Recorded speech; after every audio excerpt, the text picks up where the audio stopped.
And then Moose's former teammate Troy Aikman tells us how the Bears will try and protect Jay Cutler today. Try, we emphasize. Hey, Donovan McNabb's back in his hometown of Chicago as well. We'll have all the latest as the Redskins battle the Bears as we continue after this.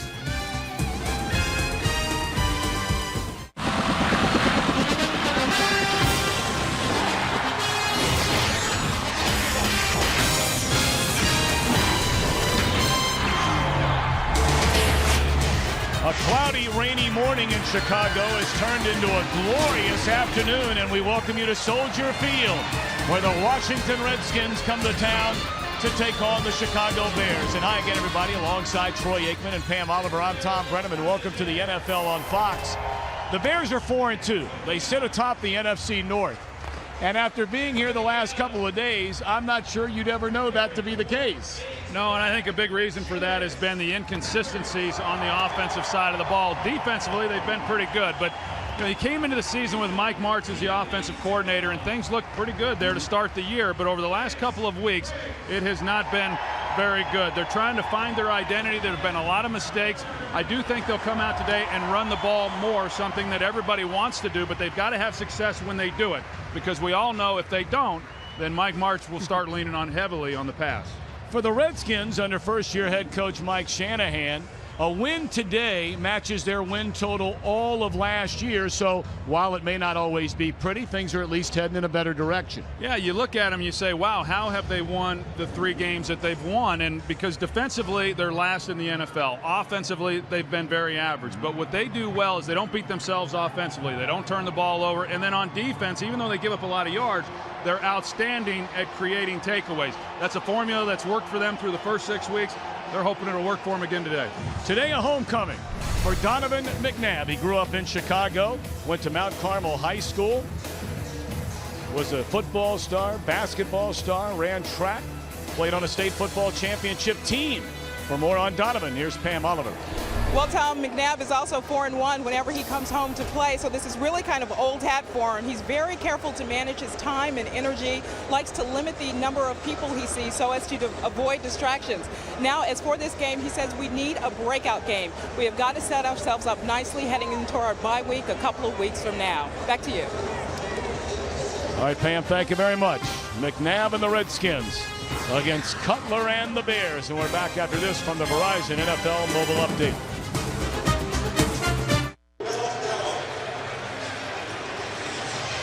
Sellout crowd, a beautiful day here in Chicago. And Troy Aikman, our starting points. We begin with the Bears. Protect, protect, protect. It's been a real problem through the first 6 games, Tom, and 4 different offensive lineups for the Bears. And Jay Cutler has certainly taken his share of hits here in the early going. And then for Washington, I think defensively the key for them is going to be to stop the Chicago Bears run. And a lot of people out there saying, well, the Bears don't even call the run. But I think that Mike Martz today is going to come out early in this ball game trying to establish the running game a little like he did 2 weeks ago against Carolina. And if they're unable to have success, then as we all know, Mike Martz will start throwing the football, and then they become one-dimensional again. That Carolina game, they ran for 218 yards, the most in a game in 20 years by the Bears. They run it 7 times in the first quarter last week against Seattle. They run it 5 times the rest of the game. Well, and I think it's important when you've got an offensive coordinator who likes to throw the ball that you have to have success then running the ball early. It becomes very difficult to continue to call pass plays, or excuse me, running plays, when you're not having success. Against Carolina, they had success early. He stuck with it. Last week against Seattle, they did not. He got away from it pretty quickly. Chicago won the toss, deferred, and will get the football in the second half. So we'll get a look right from the get-go at Donovan McNabb and the Washington offense. Not only a homecoming for McNabb, but also for Mike Shanahan. He went to East Layton High School out in Franklin Park. Went on to play quarterback at Eastern Illinois. He's in his first season as head coach of the Redskins. And with a win today, he would pass Bill Cowher for 16th most regular season wins by an NFL head coach.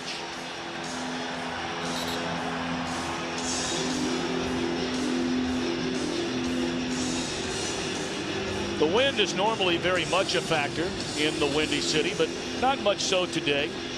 And having said that, the ball is blown off the tee. Well, you couldn't ask for a more beautiful day. Close to 70 degrees the final week of October. Robbie Gould spins it away. And Brandon Banks from the 8-yard line. Lost his footing and lost the ball.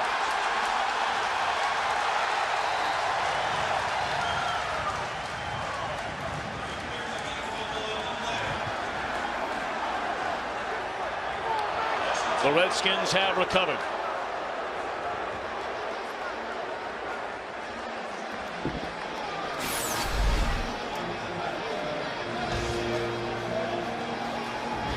See Banks go down to the ground, and it looked to me like he had possession of the ball, Tom, at the time that he made contact with the ground. So a good call there by the officiating crew.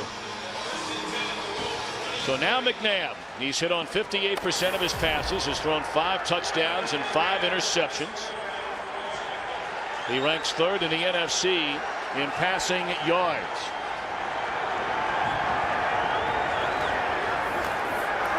And he'll throw it on first down. And that's Anthony Armstrong down the middle of the field. He's out to the 43-yard line. Nice job coming out play action. Anthony Armstrong, he's got such great speed that he's able to threaten down the field, and that's what creates the separation for him. And a good pocket in the middle. A good way to start if you're a quarterback. You like coming out and getting a high percentage completion right off the bat, and that's what the Redskins were able to do on that first play of the game.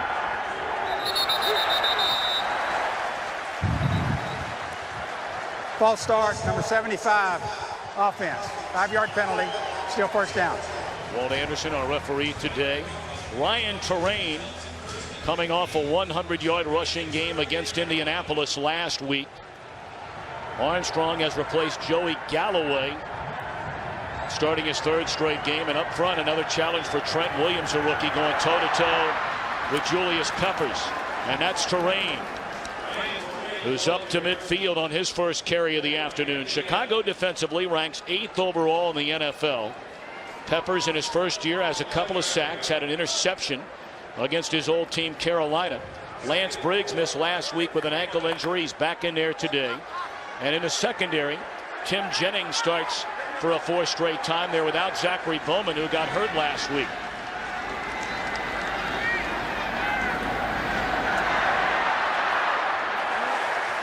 Maybe a yard pickup for Terrain. It'll bring up 3rd down and short for the Washington Redskins on their opening possession of the game. Now you talk about this Bears defense, and coming off a really disappointing game last week against Seattle, and Julius Peppers was a non-factor in that ball game. He just seemed very disinterested in the game itself. In fact, that seemed to be shared by the other 10 guys on defense, because it was a dispirited effort.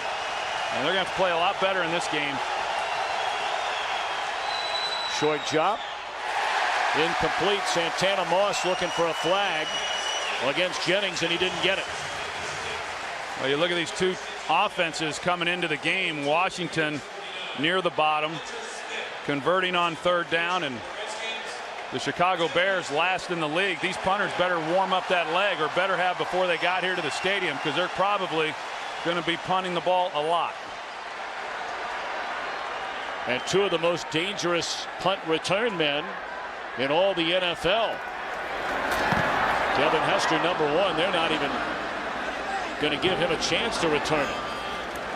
It's into the end zone, and Chicago will get it at the 20. First possession for Cutler and the Bears when we return.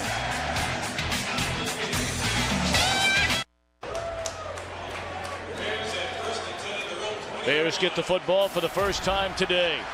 Jay Cutler has hit on 60% of his passes this year. 6 touchdowns, and has really cut down on the interceptions. He led the league in that category a season ago.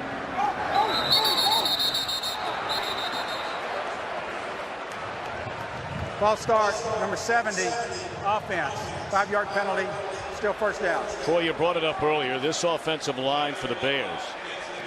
They've had 2 players start at left tackle, 2 at left guard, 2 at right guard, and 3 at right tackle. Well, and then you open the game up with a penalty like that. My guess is they're going to stay with the play that was initially called but it gets you out of wanting to do the things that you maybe wanted to do at the start of this game when you started off with a penalty. Matt Forte dropped to the line of scrimmage. Let's take a look at Chicago offensively. Forte leads him in rushing and in receptions. Johnny Knox coming off a big game last week against Seattle. Over 120 receiving yards, and we talked about all the issues up front. Olin Kreutz, the only player to start every game at the same position. Well, it's an offensive line today that is the same group that played last week, and they believe that overall this is the group that they're going to be dependent on. Devin Hester out across the 20.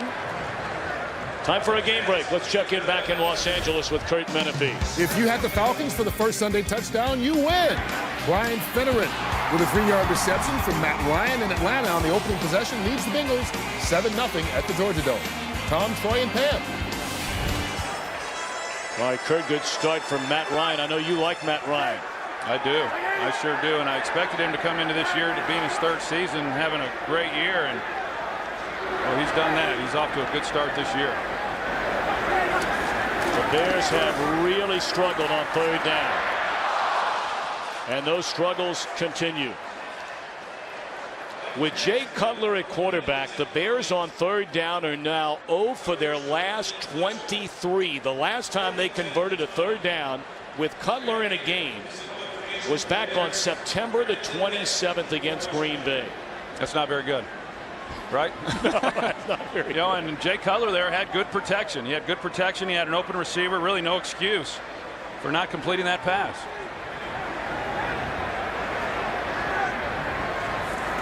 Talked about Hester. Brandon Banks making a name for himself already, returning punts for the Redskins. And a nice return here. Redskins will get it at midfield to start their 2nd drive of the afternoon.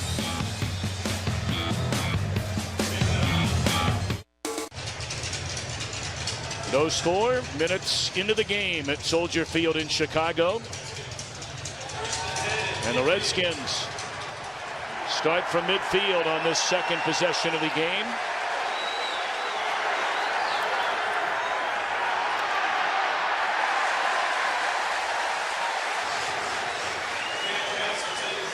Go back and take a look at that 3rd down play, and you're going to see the Bears are going to block with 7 men, so they're only sending 3 guys out in the route. So protection is good. You got Earl Bennett there in the middle, and it's just a miscommunication between he and Jay Cutler. And I know Mike Martz has been under the gun all week about not protecting Jay Cutler and the number of hits, not running the ball. Well, that time he calls for protection, they shore things up, and then they just don't execute the pass.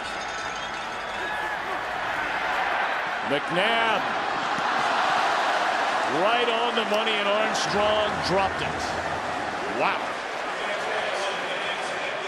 Boy, Anthony Armstrong took an inside release, and I think Charles Tillman, once he went inside, just thought he was going to stay on maybe a square in and didn't anticipate that Armstrong would work back out towards the sideline. But a perfectly thrown ball by Donovan McNabb.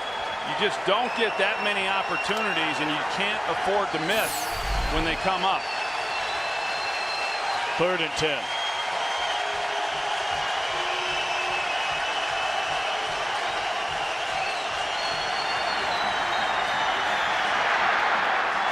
Another drop ball, this time by Cooley. Now the Bears force another 3 and out. They came into this game leading the NFL in forcing 3 and outs, but not because of anything they did. Just 2 drop passes there, one by Armstrong and then the sure-handed Chris Cooley. And Julius Peppers, we talked about it. I would expect him to have an impactful game today. These 2 tackles for the Washington Redskins struggled last week, and as we know, Pepper's certainly capable of taking over a ball game. Punted out of bounds. And we'll see where they spot it. Close to the 30-yard line.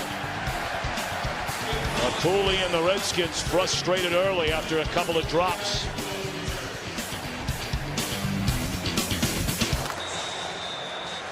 Coming into the game, the Redskins had the fewest number of drop passes by their receivers among all teams in the NFL, but 2 big drops on that last series by Armstrong and Cooley. And after a 20-yard punt, Forte on 1st down Still on his feet and picks up maybe a yard.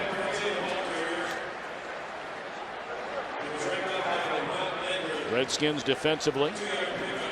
Kemoyatu in the middle. They've gone to the 3-4. Arakpo has already picked up 5 sacks. Rocky McIntosh back after missing last week with a concussion. And keep an eye on number 30, LaRon Landry. What a year he's having. It's Jay Cutler up at the top of your screen and taking the direct snap is Devin Hester, and that did not fool the Washington defense. No, you take a look at this right now, and Mike Martz, I mean, he's looking at that play sheet just not knowing what he should call. And, you know, fans want to see him call more runs, but as we've seen again here today, there's been 3 runs called and virtually no yardage to speak of. And when you're constantly faced with 2nd and 10, 3rd and 10 when you've called running plays, it's hard to keep calling running plays, especially when you're Mike Martz and you have such strong confidence in your ability to put your quarterback in a position to make plays down the field. But the issues up front have been a real concern, both passing and running. Dead last in 3rd down conversions, and that number's on the way down as Cutler is sacked again. That is 28 sacks allowed by the Bears, most in the league. You can see the push right here. Albert Hainsworth, he's just going to go right through the left side and pushes him right back. Chris Williams right back into Jay Cutler. And Arakpo coming off the edge, and you know the edge pressure you can handle, but when you got Albert Hainsworth driving a man right in your lap, you got no chance. Hainsworth back for the first time in 3 weeks after the sad news of losing his half-brother in a motorcycle accident. And the Redskins again will get great field position. Still no score in Chicago.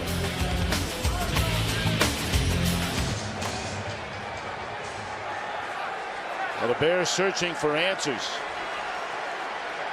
Struggling again on offense. Again surrendering a sack. But both teams slow to get it started on offense. Terrain across the 40. And picks up maybe 2. Tripped up by Matt Toina. Toina has replaced Tommy Harris, who went to 3 straight Pro Bowls, but now he comes off the bench. Yeah, Toina, I think he's come in and really has done a nice job. He's a big body there in the middle. And Tommy Harrison, talking with Lovie Smith the other day, he said we still expect him to play at a much higher level, even though he hasn't played at that level in quite some time. Harris is checked in the game. And a nice throw, and this time a catch is made down the middle of the field to the backup tight end, Fred Davis, who got a lot of playing time after Cooley broke an ankle last season. Trent Williams, the rookie left tackle, does a good job here on Julius Peppers, and you know Donovan throwing another one of those low balls. If he's able to get it up into the arms of Fred Davis and let him run, he's able to pick up considerable more yardage. But Fred Davis is one of those guys who they really do expect a lot from, and he was slow developing in the old system, and he's been a little slow coming along in Shanahan's offense. But I think he's got big days ahead of him. Well, they lay it off for Cooley. And he's chased down by Toina. That'll be a pickup of 5. And let's send it again back to Los Angeles to Kurt Menefee. After that 0-5 start, the Niners trying to make it 2 wins in a row today at Carolina. Alex Smith hooking up with Vernon Davis for a 53-yard reception down at the 1-yard line. But that's okay. Same 2 hooked up very next play for the touchdown. 7-3 right now, Niners on top. Tom, Troy, and Pam. Kurt, thank you. 2nd down and 5. No score midway through the opening quarter at Soldier Field.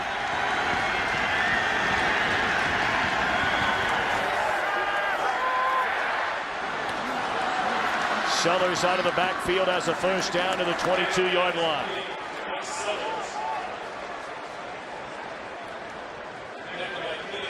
Thought it was interesting. Lovie Smith said Mike Sellers was, in his opinion, the most impressive offensive player for the Redskins that he had watched this week on film, and I think that's a compliment to Mike Sellers as opposed to disparaging comment to the other guys, but he does it all. He's such a versatile player. He's an excellent blocker from the fullback position, and then he catches the ball well coming out of the backfield.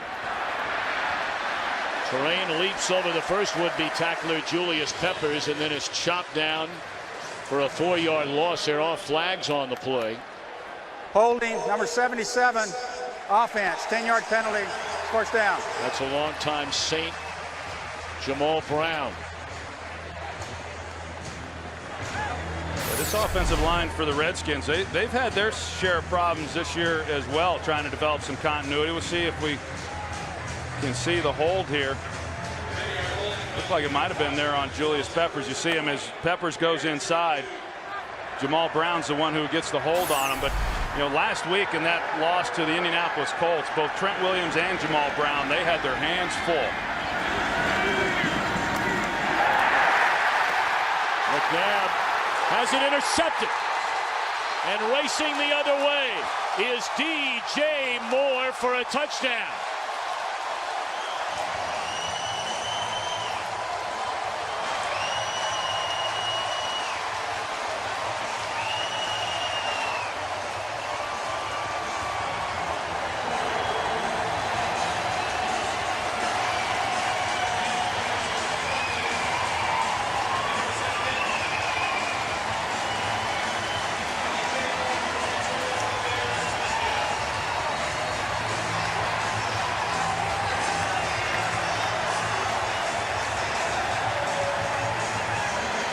Donahue put the pressure on Donovan McNabb.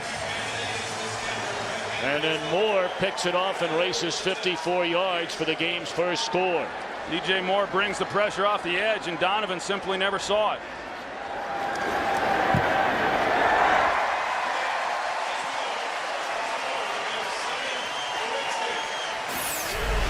You're going to see DJ Moore here coming on the blitz. Donovan does not recognize it. Israel Adonijah is the one who bats the ball up in the air, and DJ Moore, after making the play on McNabb, is right there then to catch the deflection.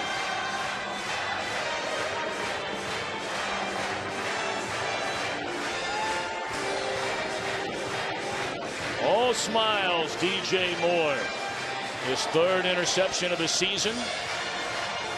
No smiles on that sideline. I think you see Kyle Shanahan talking to him now, saying, you know, that's the guy that you as the quarterback have to account for. You know, they block down with their left tackle, Trent Williams, and when he blocks down, it opens up the edge. And they brought DJ Moore off of that edge, and that's the guy who Donovan has to see, and then the wide receiver has to recognize it so they can get the ball out quickly. Donovan, expecting to be protected, never saw DJ on the blitz.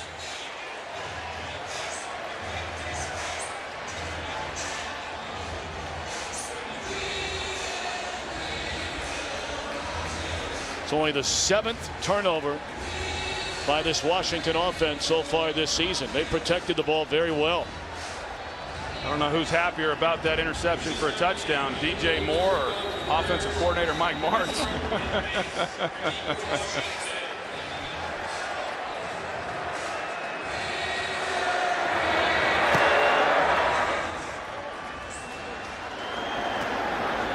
Brandon Banks brings it out to the 28-yard line.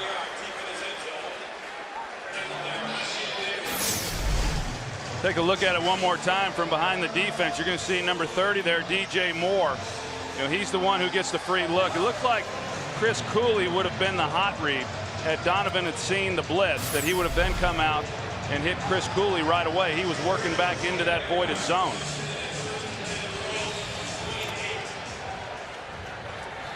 DJ Moore's been a nice pickup for the Chicago team. A 4th-round draft choice last year out of Vanderbilt, has gotten more and more playing time. And this is his 2nd year. Terrain runs hard right up the gut out to the 34-yard line. Boy, run hard is exactly right, Tom. I mean, this guy, I think he always runs hard, and he's trying to make the most of an opportunity. You know, we talk about it when we've had Redskins, everybody does, with the injury problems that he's had. But now coming into this game, just over 60 rushing attempts, you know, now is the time where the body starts to feel some of those hits. on a weekly basis. And I think now we're going to get a pretty good gauge as to how well he's holding up physically. McNabb looking down the field. And he'll slide up to the 36-yard line. It'll bring up 3rd down and 2. Well, pretty good coverage this time by the Chicago Bears. They get McNabb outside the pocket, and obviously plenty of time to get the ball out of his hands, but the Bears do a good job of recognizing it, and that's going to be important. And even though Julius Peppers, he had gotten about 15-20 yards down the field dropping into coverage.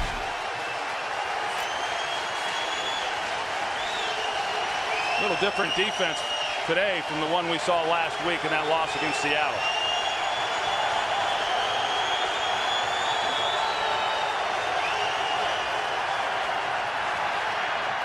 Wide open across the middle, Santana Moss, and that's a 1st down.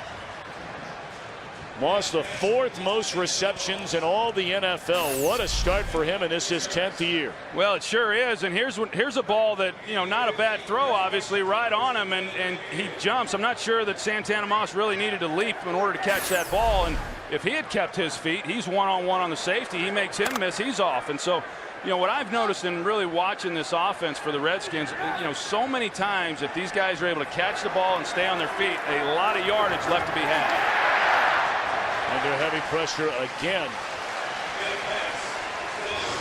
Let's check in downstairs with Pam. Well, Tom, Lance Briggs has re-injured that ankle. He is out of the game at the moment. Lance Briggs is questionable with that ankle injury. Back to you. All right, Pam, thanks. He, of course, did not play last week against Seattle. Practiced all week. And they felt he was ready to go, but with an ankle, oftentimes, like we've seen with groin injuries, hamstring injuries, they can come back in a hurry. Yeah, and so they go with Brian Ewu, who spelled Lance Briggs last week and actually did a pretty good job. He's not Lance Briggs. This is not as good a defense when he's not on the field. Screen to Cooley. Cuts it back to the inside. Escaped a tackle from Julius Peppers and picks up close to 9. Cooley, another injured Redskin last week. Suffered a concussion early in the game, stayed in the game, and finally had to leave in the 4th quarter. Well, and you just kind of wonder, he had that drop there on that first possession, and I'm not suggesting that he shouldn't be playing. But you don't see Chris Cooley drop that many passes. You just wonder if maybe he is still not quite 100%. Peppers to the sideline on a 3rd and a yard.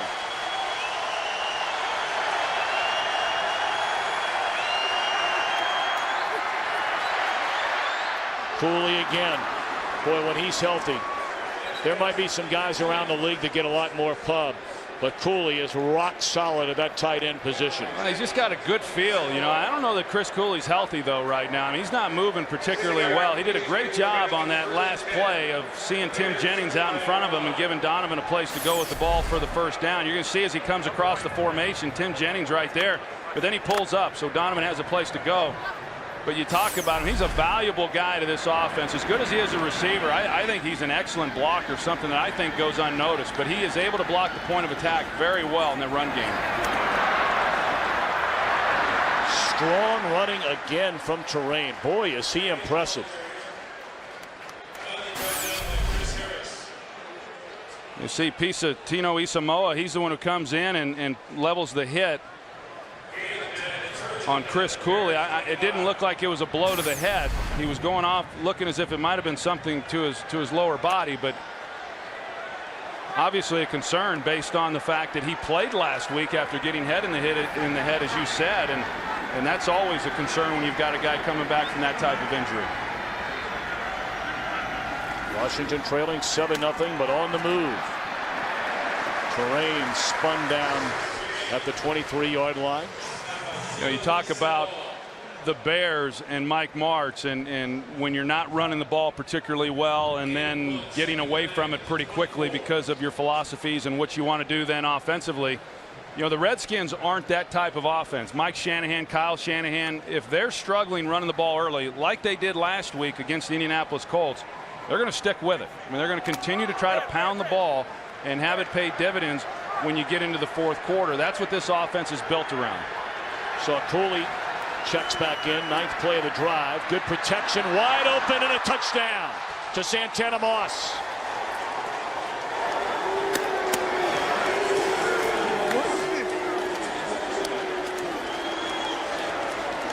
Moss, his second touchdown reception of the year.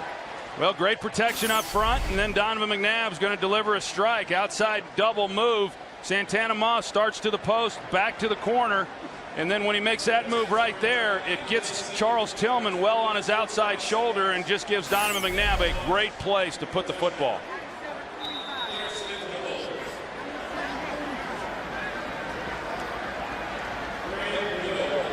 Now for the point after, Graham Gano.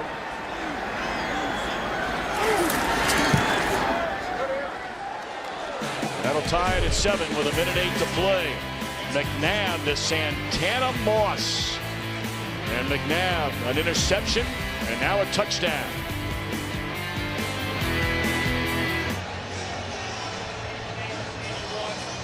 Santana Moss, a 24-yard touchdown reception.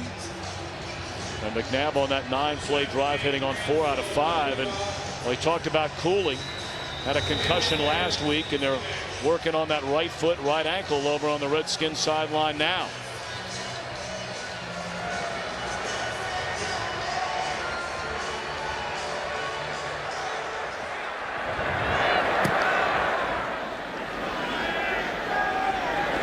Good kick by Gano, and Manning going to bring it out. And he's tackled right at the 20-yard line. And you know, Troy, you talked so much coming into this game about the Chicago offense. They have 6 plays so far and -4 yards. Yeah, that's got to get better. You know, I mean, they're fortunate that they've got a touchdown because of the defense. And, you know, offensively, we've seen already. They've tried to come out and run the ball. They haven't had the ball very long, but they haven't run it very well. They haven't converted a third down, which has been the story, as we talked about, for a while now. But I think now, with their defense being out on the field, this is a series right now where they've got to start to develop some type of continuity and rhythm. They fake it to Chester Taylor, and a throw a little bit high for Johnny Knox.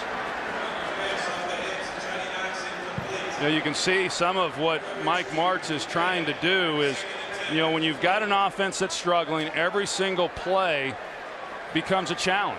You know, when you're playing at your best, you just go play. You're not thinking about trying to complete every pass or trying to get first down so much. You're just letting it all unflow. And I think that the important thing is him trying to get Cutler some easy completions. But as we saw on that last play, nothing is easy right now. Second down blitz coming. And somehow Cutler gets out of trouble, but runs into more. In the form of Rocky McIntosh. You're going to see a lot of pressure right here. Just coming right up on the outside and then pushing the pocket inside as well, and just not a lot of places there for Cutler to move. And we've seen that a lot. Once Cutler gets on the move, I mean, he is quick to tuck it and then run into more danger. I mean, he had an area where he might have been able to pull it, maybe make something happen, or at least get up the field and avoid losing the yardage that he lost. Instead, he ran himself right into another sack. 3rd and 15. Flag down, screen to Chester Taylor. And that picks up about 5 yards. Like Redskins fans, the Bears fans, they know football. They know good football, and they've seen bad football, and they'll admit to both. And this has not been pretty on offense for this Chicago team after a pretty decent start when the season got underway. And it's hard. Is the end of the first quarter. So that's the end of the first quarter, a 7-7 game. Fox NFL Sunday continues after these messages and a word from your local Fox station.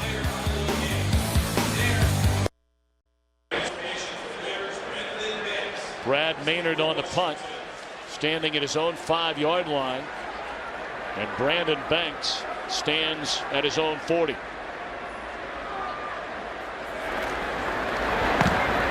7-7 game as the second quarter is underway. Banks tiptoes out of a couple of tackles and dropped right at midfield. It appeared as though Brian Arakpo was shaken up on that last play a moment ago. Keep an eye on Arakpo, number 98. It looked like Hainsworth fell down on top of his right leg. Left leg, I beg your pardon, and that's where Arakpo is reaching at the conclusion of the play. But when you talk about the Redskins defense and the two players that teams really have to worry about, Brian Arakpo and LaRon Landry. You take Arakpo out of the mix, I mean, you're losing a big part of your pressure package. I'll tell you, Albert Hainsworth, he's off to a good start here this afternoon. Handed off to Santana Moss. 3-yard loss. Let's send it back to Kurt Menefee in Los Angeles. It is early, but Cleveland looking good in New Orleans. The pitch to Peyton Hillis. He takes it in for a 4-yard run. Cleveland's up 10-0, and they just intercepted Drew Brees, so the offense has the football back again in the second quarter. Tom Troy and Pam. That New Orleans defense, which relied on so many takeaways. Troy, we were talking about it before the game today. Hard to count on those things every single year. Well, it sure is, and it's been a struggle each and every week for that Saints team. Play action, great protection, and a good throw. And it's Anthony Armstrong to the Chicago 30-yard line. Just a really nice job up front. A lot of times when you go play action, it's the best protection you can afford yourself up front, and he gets great protection on that play. And Anthony Armstrong running a deep crossing route, and this is a heck of a throw right here by Donovan McNabb, laying it over the linebackers and then into the arms of Anthony Armstrong. Anthony Armstrong got his chance to be a starter last week, and a real flyer, and he's done a nice job with his opportunities. And really, that's a story for a number of these Redskins. Not only Anthony Armstrong, who played, in the Intense Football League, then went on to play in the Arena League. Signed with Miami, was only there for a short time. The Redskins put him on their practice squad, and here he is a starter. And then you look at Terrain, who injured his knee with Denver in 08. Didn't play at all last year, and now after injuries to Portis and the release of Larry Johnson, he's their featured back. Well, they're both well traveled. Armstrong more than Terrain, but they've been making an impact. Urlacher's been making an impact for quite a while.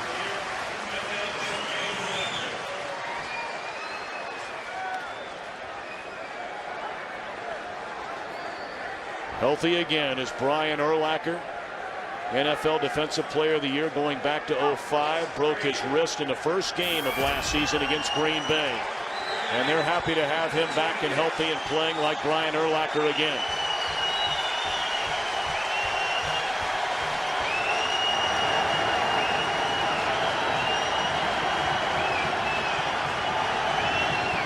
Blitz coming. Looked like Moss just lost his footing.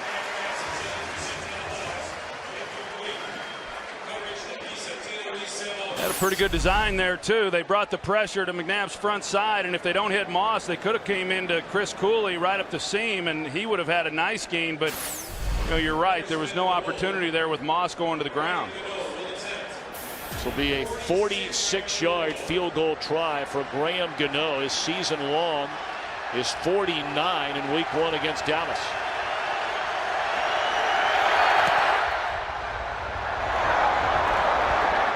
And it's good. So the Redskins have their first lead of the game, 10-7.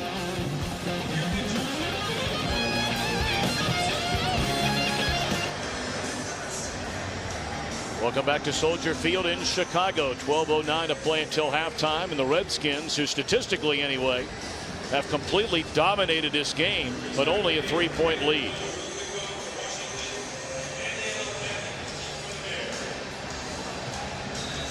The interception thrown by McNabb after the ball was batted in the air and returned 54 yards by DJ Moore started the scoring. McNabb to Santana Moss to tie it. And now a field goal to give the Redskins the lead. Very short kick, and that's a live ball. Flag comes in late as Danielle Manning was leveled at the 20.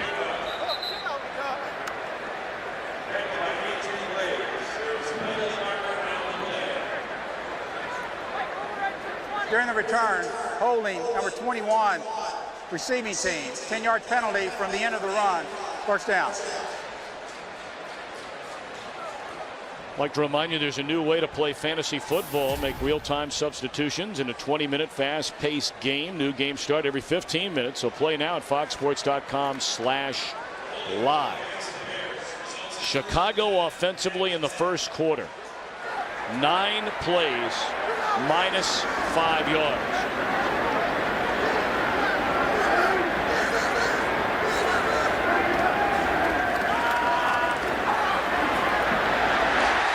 Good start to the second quarter.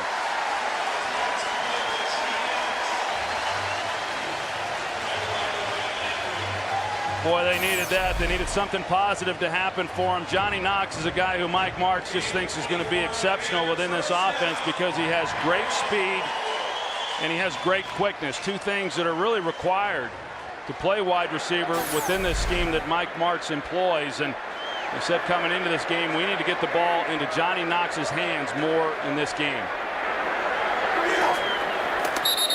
Brian Orakpo is back in there for Washington. That'll be a false start against Chicago. False start, number 74, offense. 5-yard penalty, first down. That's Chris Williams, the left guard, starting his 3rd position in his last 9 games going back to last year. They think he can make a heck of a guard. He's got great size. He runs awfully well. Of course, they drafted him to be the left tackle. So things have certainly changed in that regard. Remember earlier in the game, he's the one who gave up the sack, and that's really what's happened with this line. They've been outmanned more than anything else this year. Cutler hit again. Yeah, they're trying to slow up the pass rush a little bit and get the ball into Matt Forte's hands on the screen. It's something that he does very well. Matt Forte does. And they felt that, maybe these are some of the things that we can take advantage of and slow down the pass rush, get the ball into the hands of one of our better players. But LaRon Landry comes through, gets pressure on Jay Cutler before it's even able to develop.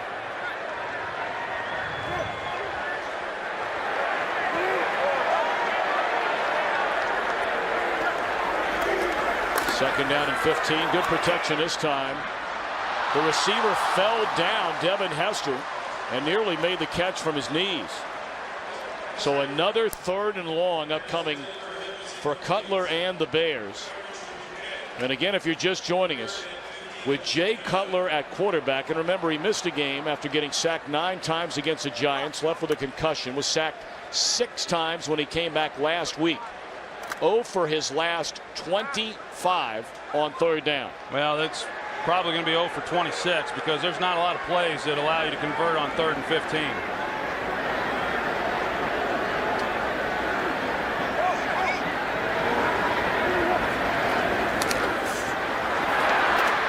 And he's sacked for the 3rd time in the game. Orakpo with number 6 on the year. You're going to see Orakpo come off the edge, but you also got to see Chris Williams right here, the left guard, and the job that he does or doesn't do. He just, you get the edge pressure, but then you've got to be able to step up. And Chris Williams now on 2 occasions has turned guys loose. That time Bonnie Holiday. And they come right up in there and are there to make a play.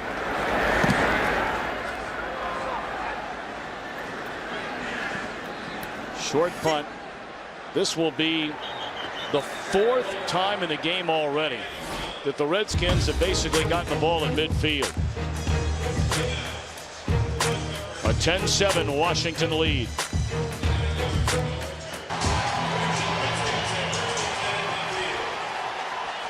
.10:21 to play until halftime. Mike Tice talking things over with his offensive line. There's been a lot of talking going on. I think I'd start yelling. Poorly thrown ball there by McNabb to Mike Suttles. Boy, and you can't ask for better field position for McNabb and the Redskins. 3 times in the game they've gotten the ball right at midfield. And the average starting position, their own 40. Well, you know, obviously right now this offense for the Bears is struggling today, and they have been for the last few weeks. But, you know, at some point the offensive line just got to block. You can say Mike Martz should run the ball. He should say he can keep people in and block, which he's done. He's run the ball. He's tried a lot of different things, screen passes. But if you're not blocking up front, you have no chance. And right now, those guys, they've been getting a pass for the last few weeks. They have not done a very good job. They've done a horrible job. Cooley on the reception up to the 46. Let's check in again with Kurt back in L.A. Pittsburgh fumbled on his first 2 possessions. Miami only got 2 field goals. Steelers made him pay. Good run after the catch by Hines Ward, taking it in from 21 yards out, and the Steelers take the lead just like that. It's now a 10-6 ball game in the second quarter. Tom, Troy, and Pam. Boy, Hines Ward, there are receivers who get more pub, but what a great career he's had for the Steelers. Well, what I like about him anyway, not only is he a great receiving wide receiver, but he's a great blocking wide receiver. McNabb steps up, nowhere near the intended target, Anthony Armstrong. So the Redskins will punt it again after getting the ball right at the 50. Yeah, good job there defensively by the Bears. Keelan Williams, the running back for the Redskins, he went out on a swing route. Everybody dropped deep. If they had been able to get the ball into his hands, there was nobody out there along the sideline. Donovan McNabb just failed to see him. Hunter Smith. They're just not going to punt the ball to Hester today. No, that's smart. I mean, right now the Redskins have got to be thinking the only way they're going to get points is the way they did. Either a defensive turnover or Devin Hester returning a kick.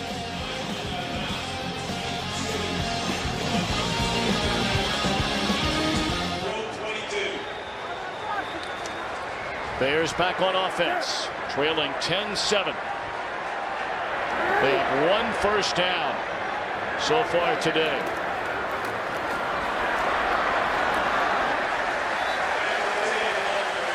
London Fletcher on the tackle of Matt Forte.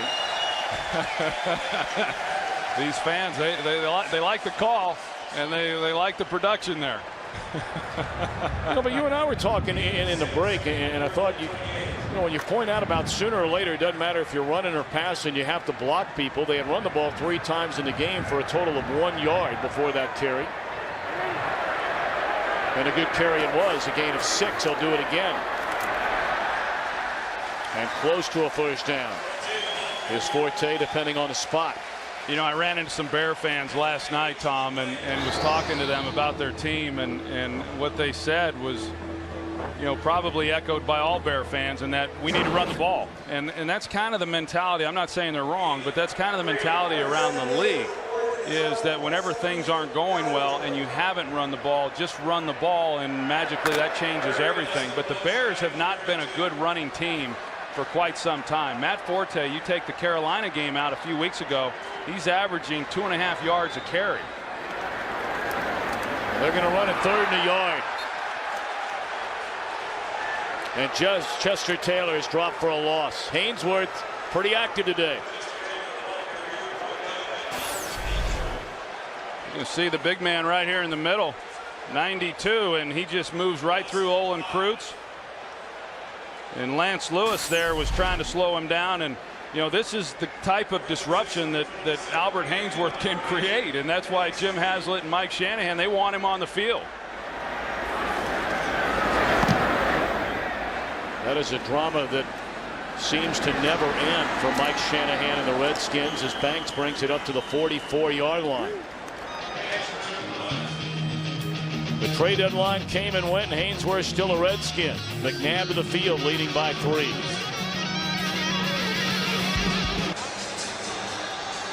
McNabb, an interception in the first quarter, returned 54 yards by DJ Moore, but then tied the game on a touchdown pass to Santana Moss. And a field goal the difference as Washington has the football with under 8 minutes to play until halftime and no running room for Terrain. Well, we talked about it, Tom. The Redskins, really to have 10 points probably should have a lot more than that, considering the field position that they've been afforded here in this first half. And there's no doubt, based on what we're seeing from the Bears offensively, that this defense is going to be held responsible for trying to keep them in the ball game.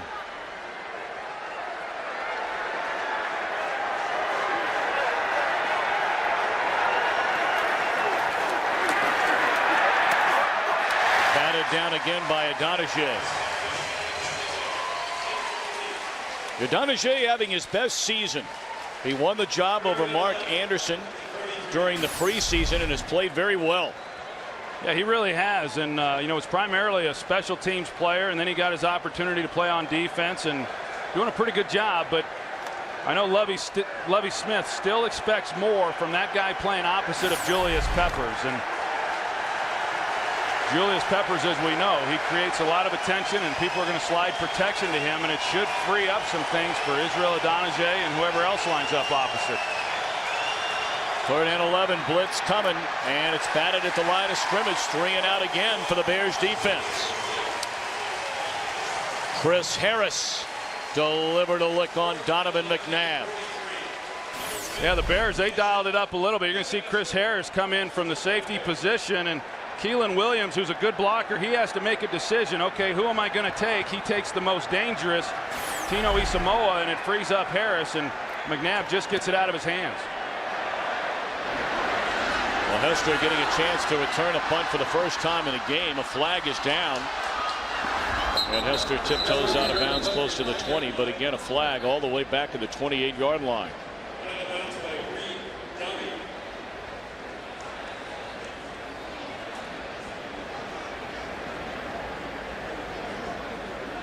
There's a penalty marker on the play.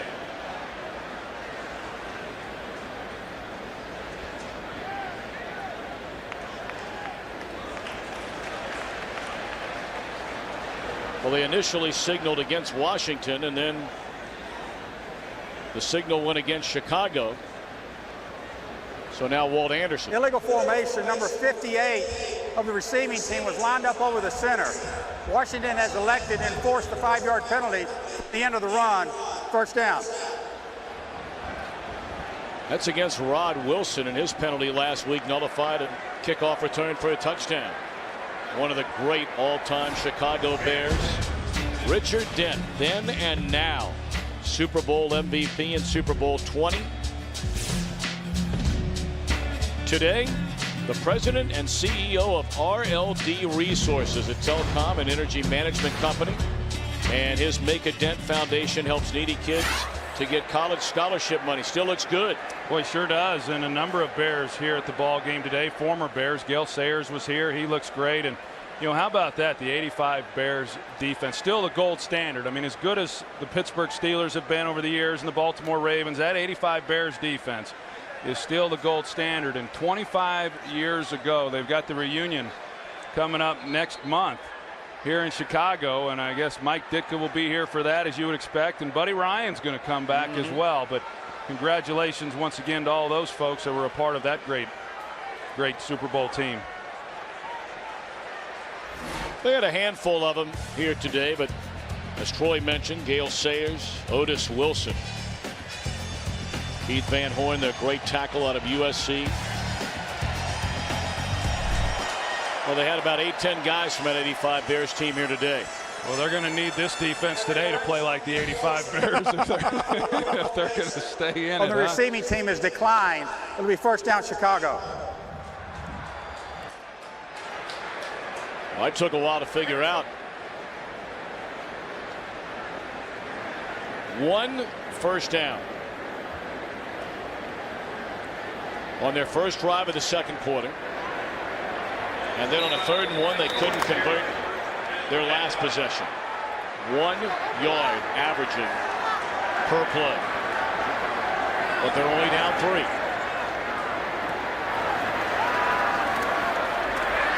Forte read beautifully by big number 97, Lorenzo Alexander.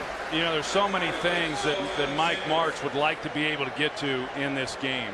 And if they can get protection, and that's obviously a big if, and it has been.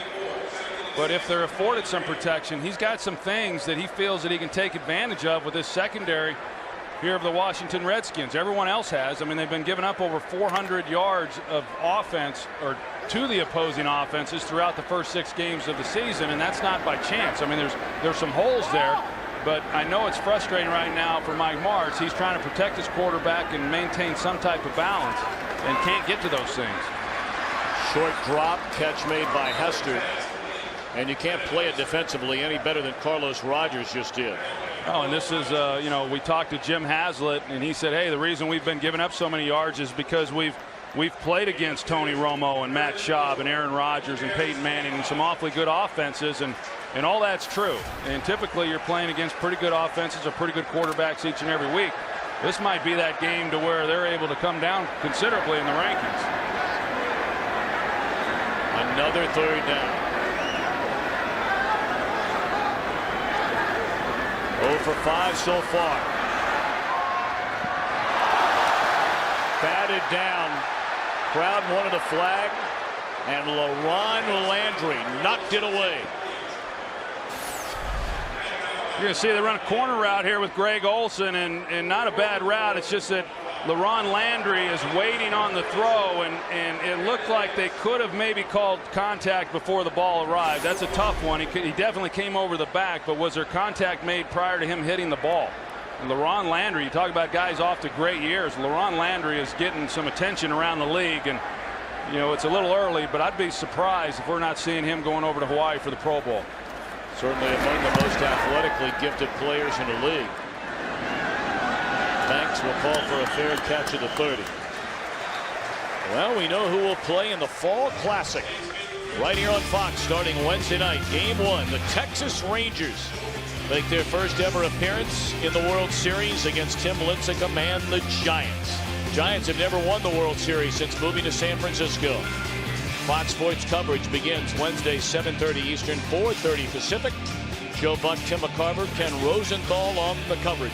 Well, somebody is going to get to win their first. You know, the Rangers had never even won a playoff series, and now they're going to their first World Series. And I can tell you, living in the North Texas area, that area is psyched for the Texas Rangers. Nice play there by Tommy Harris. Of course, you've always been there for him. You've never been a bandwagon guy.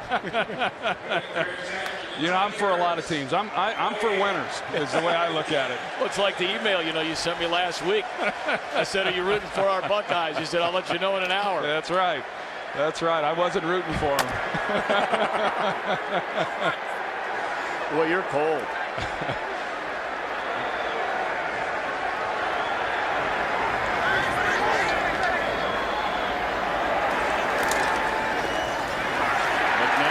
Just has to get rid of it. Under heavy pressure from Pisatino East Samoa, healthy and playing well again after signing last year, leaving St. Louis. Yeah, and give the Bears some credit for what they're doing defensively right now. I mean, they're under a lot of pressure right now, having to keep this team in it. And you know, for the most part this year, it's a defense that I think their rankings a little exaggerated because they held Carolina and then Detroit under 200 yards of total offense. Other than that, teams have moved the ball, but they've just found a way to make a play.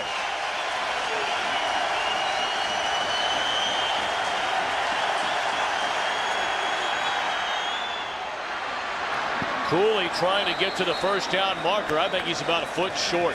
You know, I thought it was awfully close. You saw Chris Cooley stretch out his arms trying to get it to the marker. I'm not so sure that I wouldn't challenge this if I'm Mike Shanahan. I don't know if there's a look that will show if he was able to get it to the first down mark. But right here when he stretched it out, it was awfully close.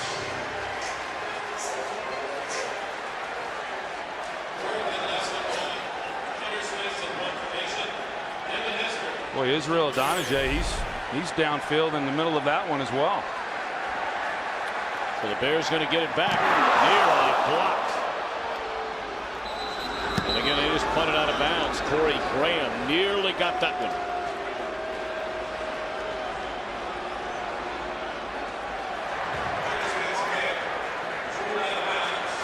Jay Cutler under pressure is nothing new. And under pressure again today.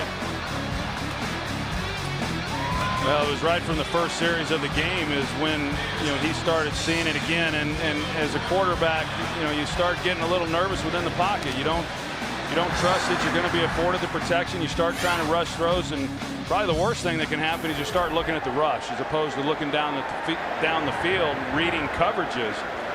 And it's hard to get away from that when you've been hit as many times as Cutler has. Flags down. Cutler gets it away and incomplete. That's a ball that Greg Olson's got to make.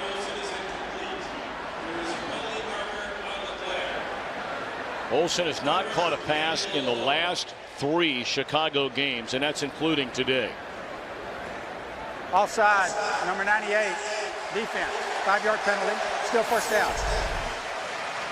And you see Greg Olson, he's got to work back into the ball here, and even without doing that, the ball hit him right in the hands. And you know, Greg Olson is another guy coming into the game that Mike Martz said we need to get it in his hands more. Like you said, they have not been able to. Of course, the game against Carolina, you know, he didn't have a catch, but who did?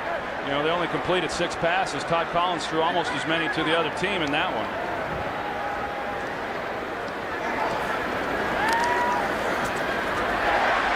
Chester. 1st and 5, and they convert to get a first down. They're getting a standing ovation.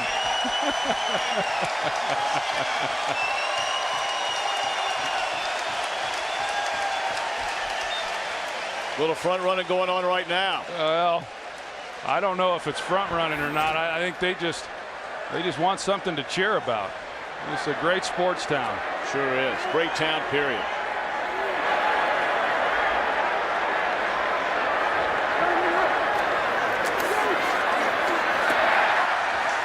Right at midfield, catch made by Earl Bennett. You know, we still see, and I understand it. You know, Mike Martz, he's a guy who wants to get vertical. But what they have thrown has been the intermediate to shallow stuff. And, you know, so they can get the ball out of Cutler's hands. And he's still learning this offense. You know, there's a lot of things. Sometimes, you know, we talk about the offensive line not doing their job. Well, Cutler's still adjusting to this style. You know, it's much different from anything that he's done in the past.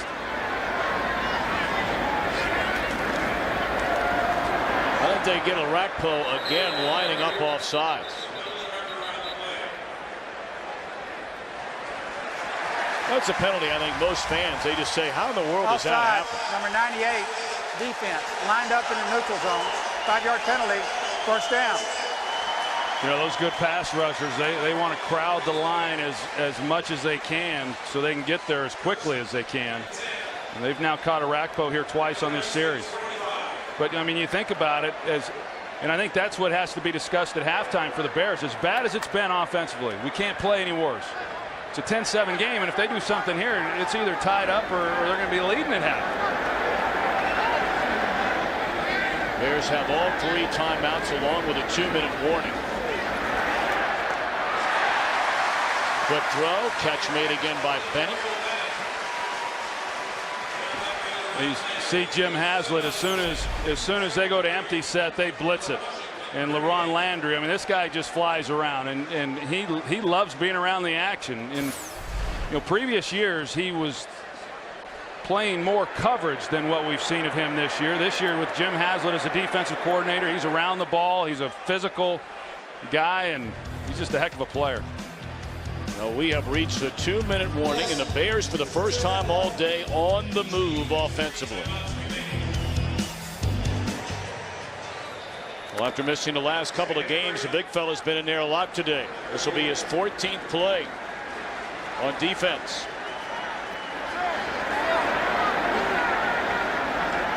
It's Greg Olson, the tight end.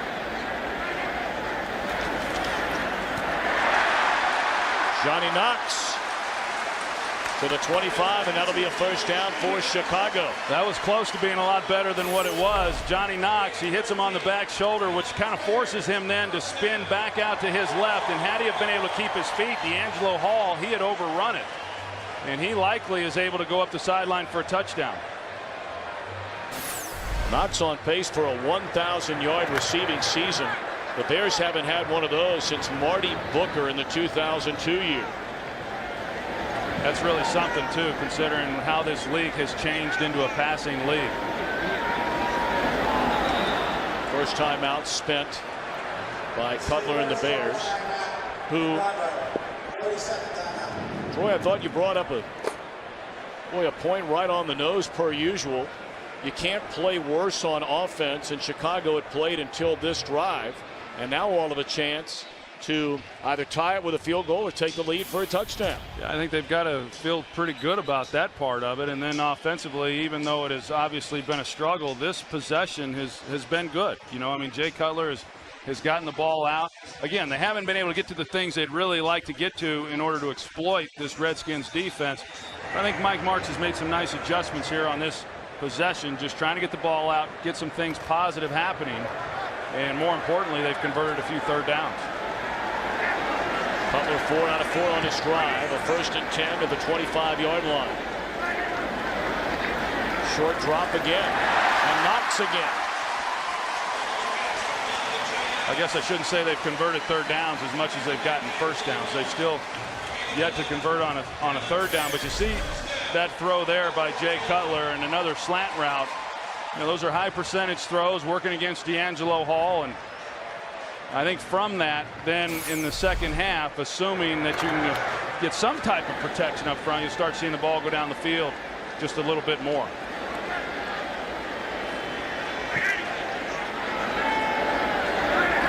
Under a minute to go. Forte. Dropped to the 10 by Rocky McIntosh. And I'm sure that fans at home you know, are liking what's happening here as well. You know, on this drive, of course, they're coming to the end of the first half, but 0 runs on this drive.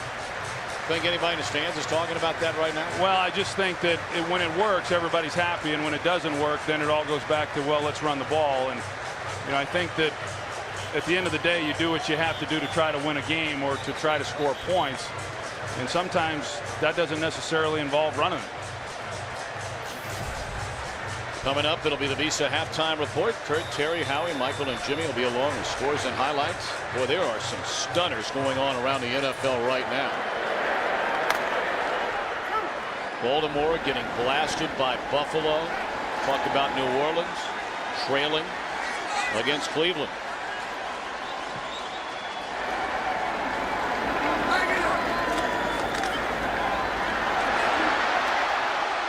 To the end zone.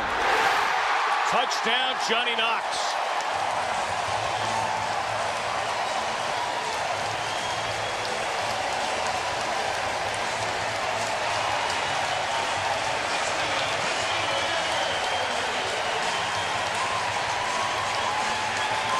Well, I'll tell you what, Jay Cutler keeps that play alive. He got pressure to his blind side, and it shows the arm strength that Cutler has, because that was a ball that he barely got in there, and a dangerous throw there to the corner to Knox.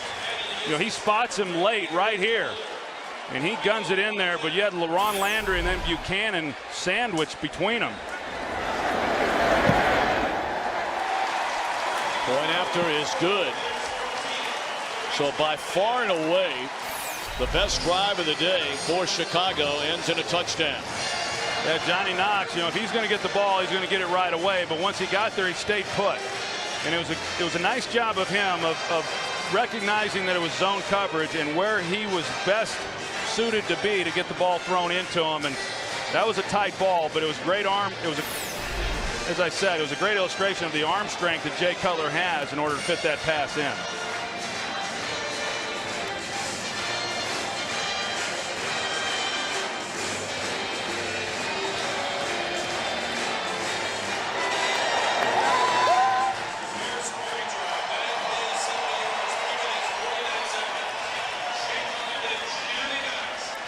$70 yards on 7 plays, and Cutler perfect.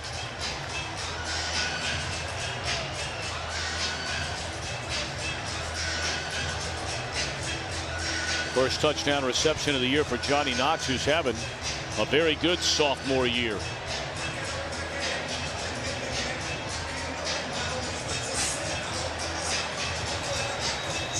Well, that was a good drive for them, and you know, one that they'll hope to be able to build upon going into the second half. Well, the Redskins have all 3 timeouts left for under 30 seconds. And Banks trying to break it to the outside. And he'll step out of bounds. Boy, you take a peek ahead, Troy Aikman, next week, the NFL on Fox early.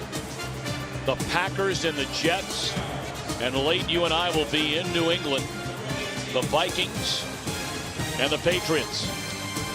Yeah, I think we've got those games right there that you talk about are going to be outstanding games. And you know, I'm interested in that matchup that we're going to see tonight between Minnesota and Green Bay as well. And Minnesota with a big win last week, or what, 2 weeks ago against the Cowboys, and then you've got the Packers who've just been decimated with injury. Well, McNabb is going to take a knee to end the first half. Bears 14, Redskins 10. Stay tuned for the Visa halftime report coming after these messages and a word from your local Fox station.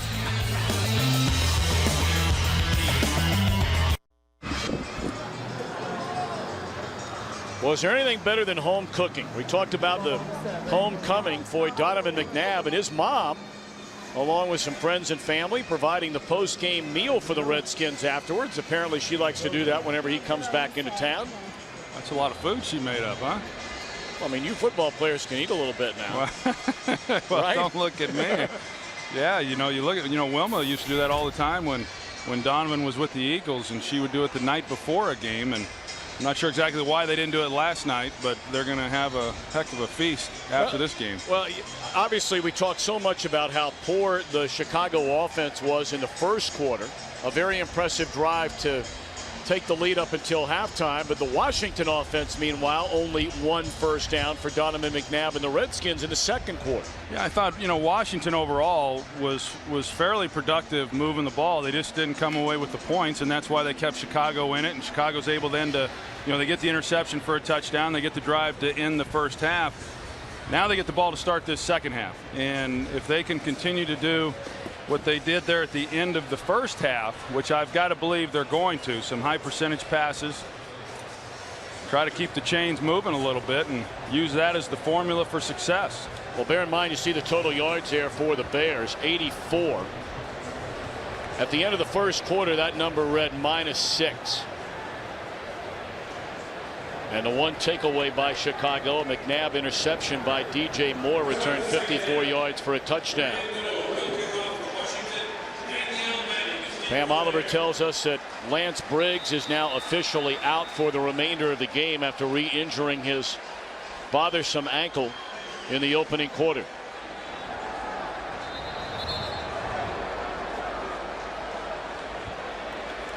The wind has really picked up as this game has rolled along, and very much could be a factor here in the second half.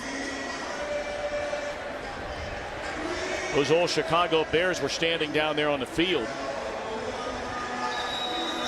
I mean, some of those jackets were nearly getting blown off of them.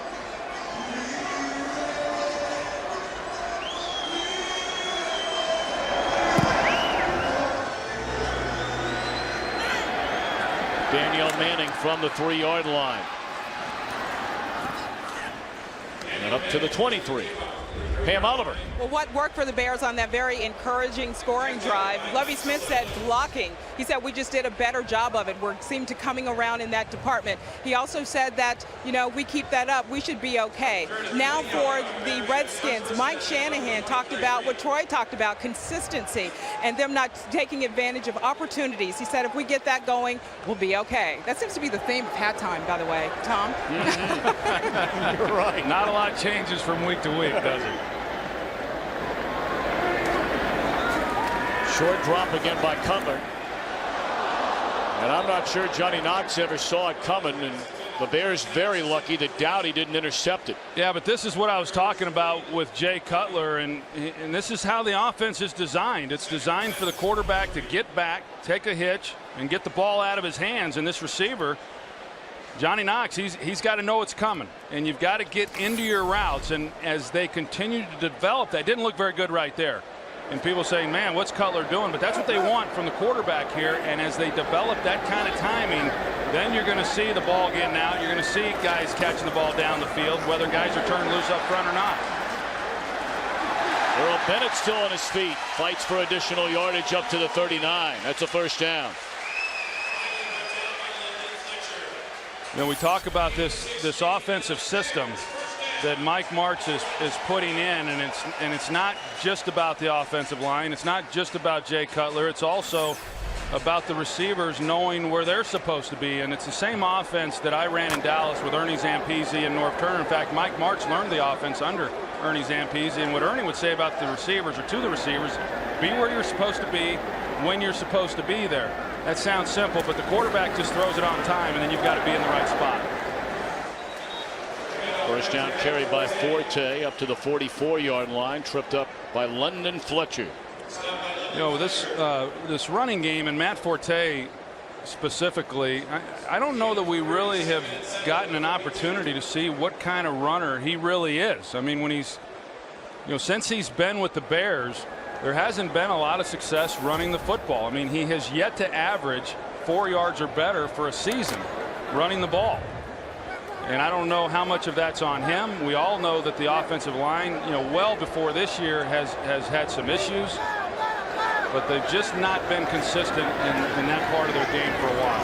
Blitz coming. And that's the first catch in 3 games for the tight end, Greg Olsen, and that'll be good enough for a first down up to midfield.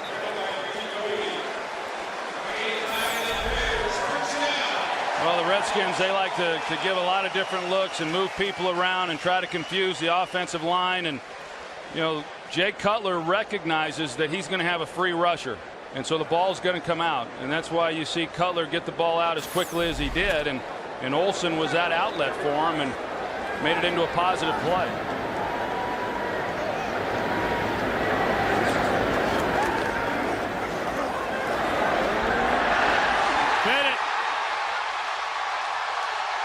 Close to the end zone, still waiting on an official signal, and apparently just shy of the goal line, but he's down at the 1.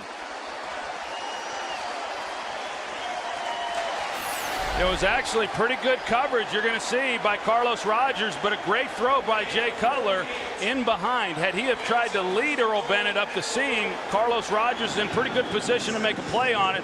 Cutler instead throws it on the back shoulder, and he's able to make the play, Earl Bennett that is, and take it in. And it looked to me, yeah, it looked to me like it was a touchdown. Well, they're going to challenge the Bears sideline. Lovie Smith fires that red flag onto the field.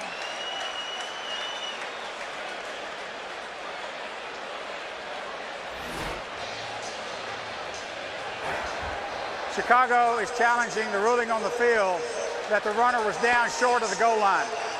So while they take a look, we'll take a break.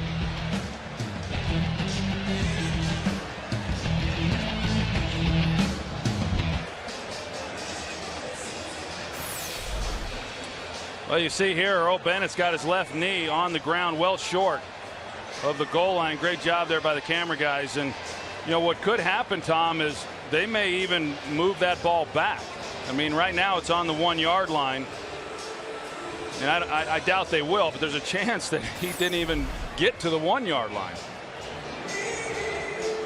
And of course, if Lovie Smith were to lose this challenge, that means you'll lose a timeout. And the way this game is going, it appears to be a pretty tightly contested game throughout the entire afternoon. That could be a big timeout. Yeah, I think some would question, okay, well, you know, why would you challenge it from the 1-yard line? But I think you got to go play to play when you're, you know, you never know what may happen here on 2nd down. After reviewing the play, the ruling on the field is confirmed. The runner is short of the goal line. Chicago is charged with its first timeout.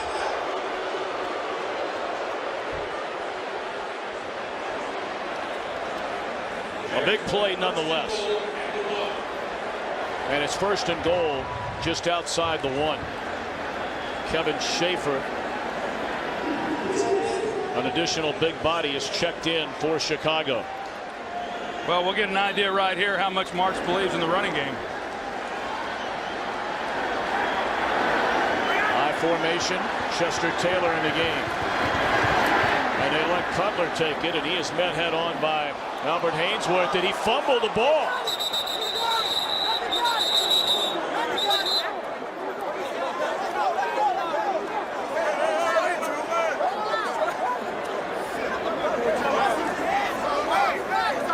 Redskins say they have it.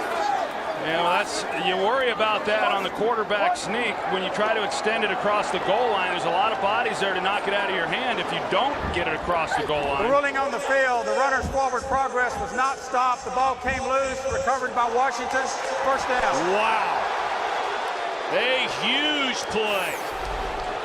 Well, Albert Hainsworth, he gets a push right there, you see, right over the top, and he gets contact first with Cutler, and as he's trying to extend the ball out, then someone else came in and knocked it loose. It looked like it might have been London Fletcher, but Hainsworth's the one who goes over Olin Kreutz, makes a play on Cutler. He's short of the goal line. He extends the arm, and then it was London Fletcher that came in and knocked the ball out. My, oh my. That's a heck of a play right there by Albert Hainsworth. A big body like that getting up over Olin Kreutz. You know, as the center, you're always expecting the guy to nosedive you. And the question there with that look is, did he break the plane? Well, they challenged and lost a moment ago. And they don't challenge before this play. And on a first down, the quick hit to Santana Moss gives him a little bit of breathing room. Yeah, if you challenge that, if you challenge the one with Earl Bennett as to whether or not he scored, I think it was worthwhile for Lovey then to challenge that play. And I don't know who he's talking with upstairs, but that looks awfully close to me. I mean, right? I don't know. I don't know if there's enough there that they would have overturned it. What a huge swing from a momentum standpoint. The question is, can the Redskins do anything with it? Now McNabb fumbles, but he's able to fall back on it. Ewu was there providing the pressure. Yeah, well, we talked about Julius Peppers and somebody stepping up opposite of him. Israel Donijay does that on this play. He's able to go by Jamal Brown. He gets the pressure then on McNabb and holds him up. And Ewu was there to knock the ball out. And a good break by Washington. And Donovan McNabb being able to recover that fumble.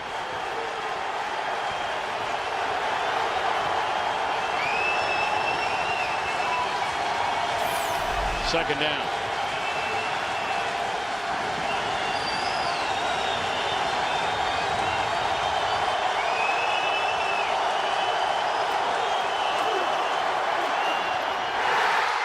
DJ Moore, a second interception for a touchdown. A flag is down on the field.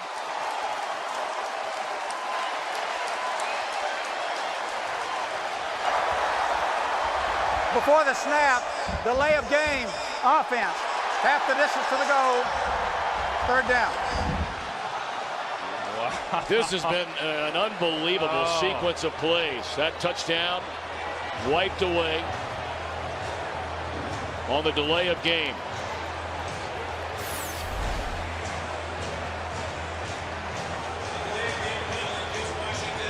Play clocked in the right-hand corner there. You can see double zeros.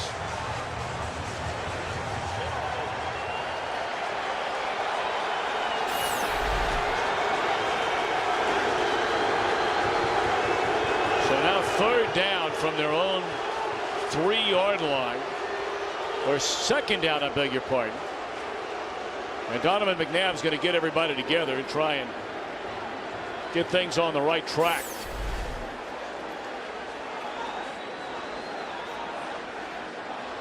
There you see Second down. The play clock.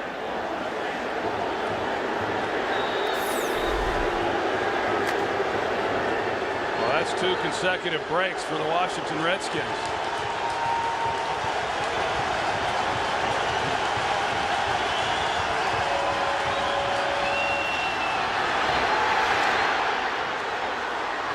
Fred Davis, a tight end, run out of bounds at the 14-yard line. So to bring up third down and 9 for Washington. Well, if nothing else, on that completion, what they were able to do then was afford some room for their punter.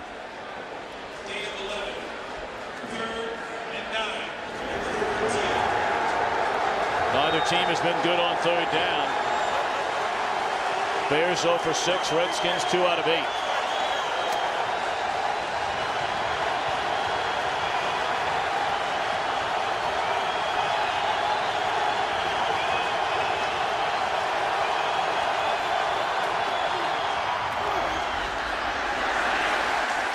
Short of the first down, the catch made by Moss. Good coverage by DJ Moore. And Washington will punt. You kind of think on that route that Santana Moss would have gotten a little bit more depth. Sometimes, you know, a route will call for X number of yards, but if you know that if you can push it, you know, a few more yards to get the necessary yardage to pick up the first, you then do that. Caught the ball, but short of the first down. Toward the sideline again. Boy, and by staying away from Hester, Bears are getting some very good field position on some very short punts.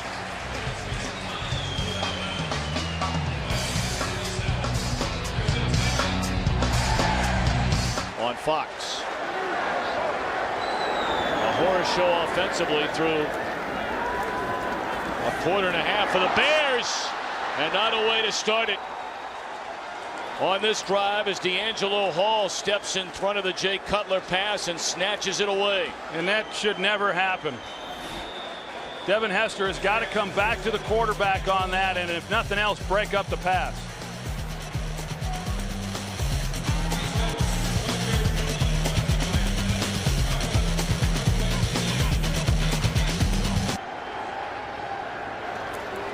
First down for Washington at the 9-minute mark in the third quarter after the Jay Cutler interception. Terrain picks up 2 on first down. And you go back and take a look at it. Here's the safety right here. D'Angelo Hall had no safety help whatsoever. Cutler gets the ball out on time. Initially, it looked like it was going to be an easy reception, but D'Angelo Hall cheats on the route, comes underneath it. You know, had they have run a go route there, it's an easy touchdown, but Devin Hester has to work back to the quarterback when you come out of the break, and at worse then, that ball's incomplete and it's not intercepted.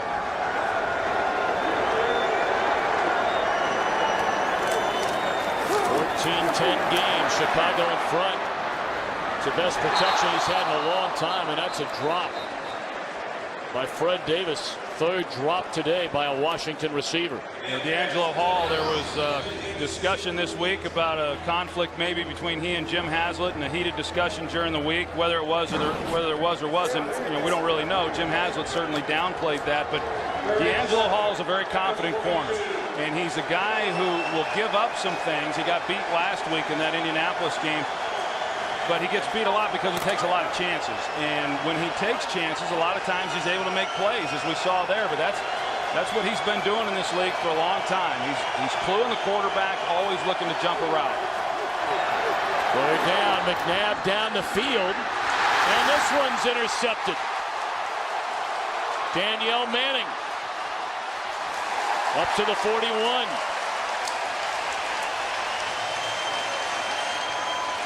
That's what Lovie Smith has been wanting to see from Daniel Manning for quite some time. An athletic guy lays out and makes one heck of an interception.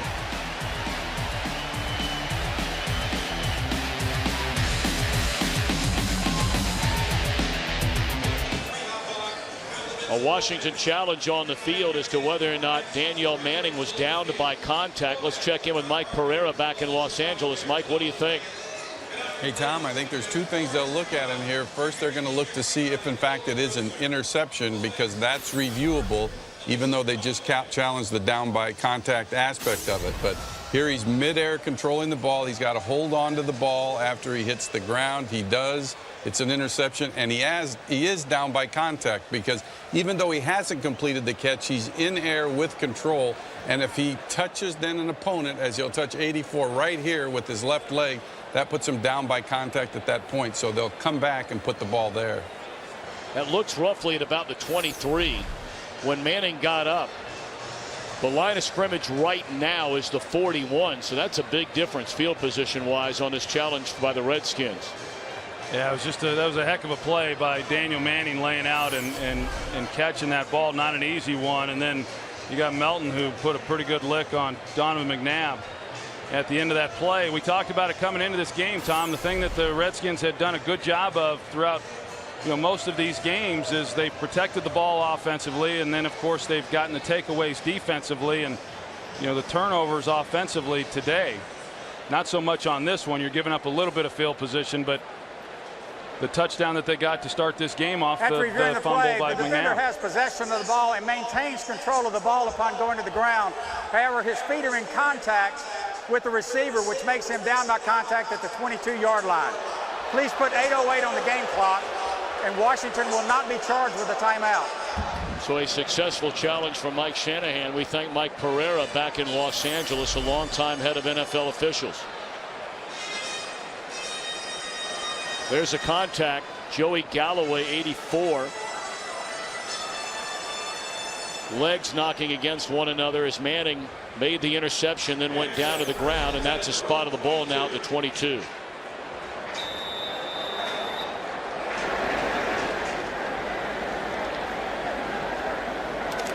Meanwhile, Chester Taylor again in the game for Chicago. Matt Forte limped off early in the last series. And this is Taylor. It's up to the 34. Let's check in back in Los Angeles with Kurt Menefee. Reed's first game back for the Ravens. He gets an interception, and the Baltimore offense takes advantage. Flea flicker, Flacco to Anquan Bolden, 34-yard touchdown. The Ravens have scored 17 points in 1:12 seconds and now come back from 24-10 down to lead it 27-24. Tom, Troy, and Pam. Well, a good one there and a good one here. Hadn't been pretty, but it's a 4-point spread, and Chester Taylor again with running room. Back-to-back first down carries for Taylor. Up to the 46. Well, I like Chester Taylor. I like the things that he's able to do. He's a versatile player. Right now, what we're seeing from Mike Martz is they're going with 3 wide receivers, and they're forcing the nickel package on the field, 5 defensive backs for the Redskins. It's the way Indianapolis played them last week. They ran the ball very well in that ball game, and that's right now what the Bears are doing. They tried doing some of that in the first half, but the last 2 plays, that's why they've had the success running the ball. Forte back in there for Taylor, and he gets a screen. Another first down. Well, these are all the things that Mike Martz kind of talked about that they wanted to do to start this game, and it's just now starting to come together. They tried the screen there in the first half to Matt Forte, had no chance on it then. They come back to it here on this drive, set up very well, and that's 3 real good plays right now on this drive. 12, 12, and 13 yards. Look at the start and since for each team. The Bears going in the right direction. But it all started with that drive to end the first half.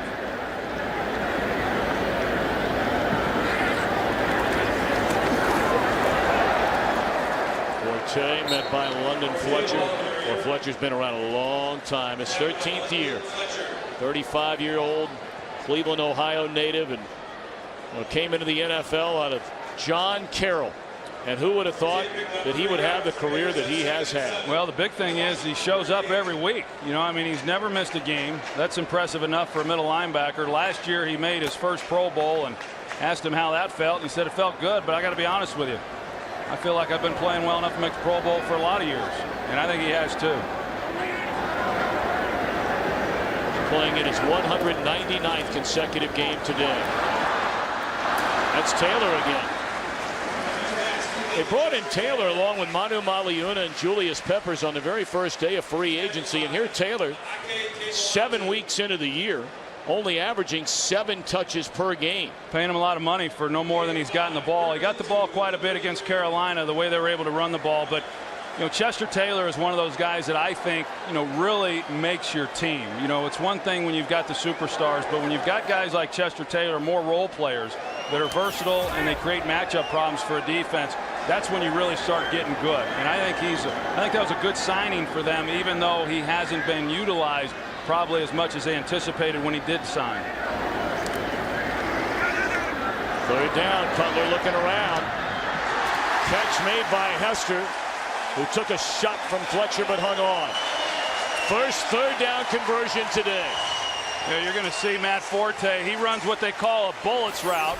They like it a lot. He's going to come here to the flat and then in the seam, and that's who Cutler wants to throw it to initially. The Redskins cover that up good, and And Cutler does a nice job of then getting off of it, coming back to Hester. And that's not an easy catch. That was pretty well contested right there by Washington.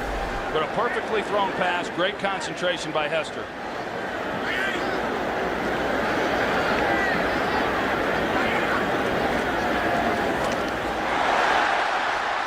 Forte to the 15. That third down conversion ended a string of 28 in a row unsuccessful third down conversions with Jay Cutler at quarterback. Well, that's what they want to do with Forte, is get him out on the edge. And Aromashodu comes down and makes just enough of a block there on Arakpo that sprung Forte then on the edge. You know, we've seen it now ever since that last drive of the first half. This is a confident offense the way they're operating. That's how quickly it can turn.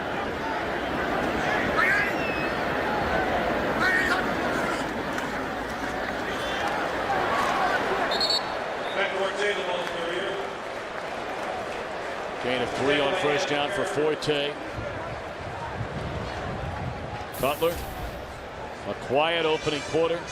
And as Troy mentioned, that drive just before halftime to put him in front. He's been mighty good since. Well, and I'll give Jay Cutler some props, because for a guy who's taken the pounding that he's taken, some of that's been his fault too, I might add. But even having said that, he hasn't complained. And this is a tough son of a gun, and he keeps getting up. Forget about the concussion. He did miss the one game, but he keeps getting back in that huddle with those other 10 guys, and he plays the best he can.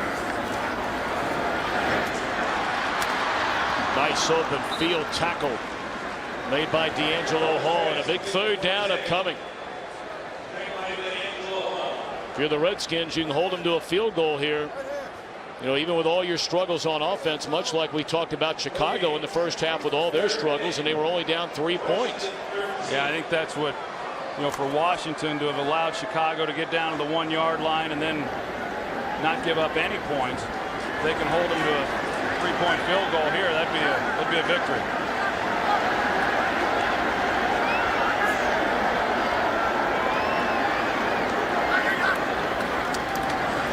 Blitz coming. And D'Angelo Hall snatches it away and races down the sideline with a man to beat. He got a block, and Hall will go the distance. My, oh my.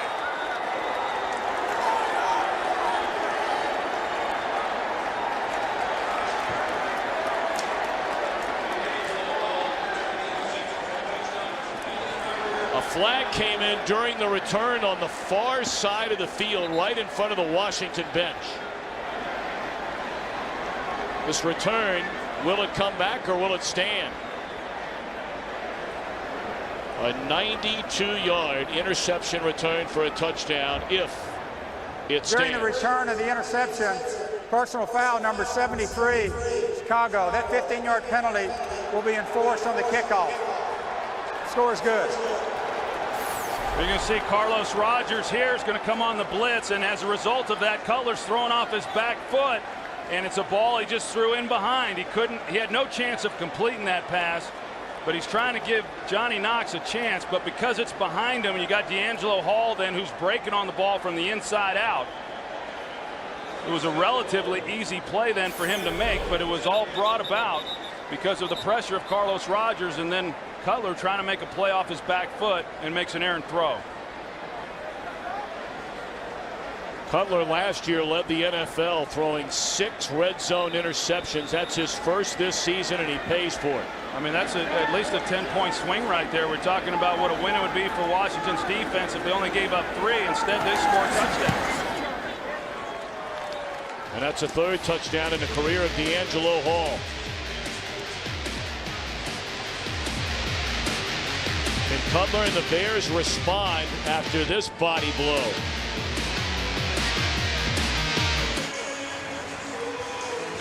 D'Angelo Hall returns an interception 92 yards for a touchdown. A second interception today for Hall. So here in the second half for Chicago, Jay Cutler has fumbled at the 1. He's thrown another interception to Hall. And a second one to Hall for a touchdown. So 3 Jay Cutler turnovers here in the half. after the penalty, a very short field, and Manning's going to bring it out. Dangerous move here by Manning.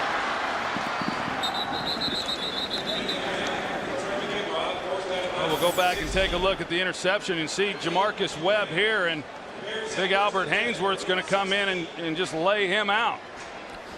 And then at the end of this play, you see D'Angelo Hall. He's going to go to his knees. And I think this here should be a penalty for excessive celebration. Now, they can go to a knee and point to the sky, and that's acceptable. But going to 2 knees there, I think that should have been flagged.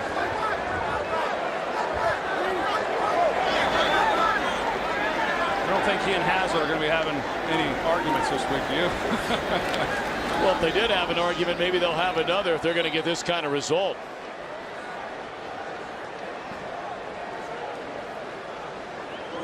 Boy, it's hard. It's hard offensively. You see Jay Cutler's face, and you know they have done some good things here offensively in this second half, and they've moved the ball, and to get down there twice and not have anything to show for it. I mean, a 10-point swing on that last play, and then you consider the fact that the Bears probably would have gotten 7 if Cutler doesn't fumble on the quarterback sneak.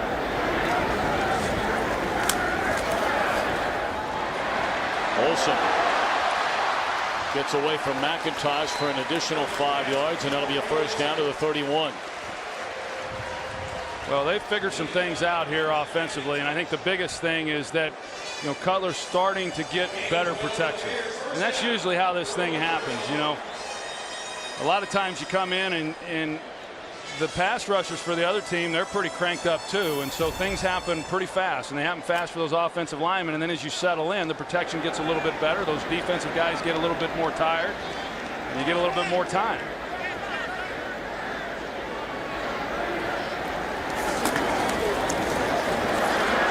Cutler sacked by Arakpo. His second sack today is 7th of the year.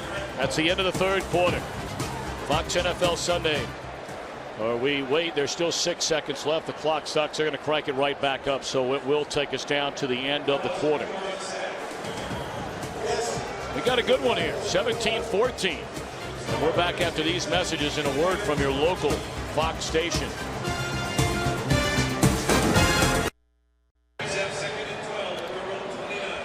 Jay Cutler has thrown a pair of interceptions. He's fumbled at the 1-yard line.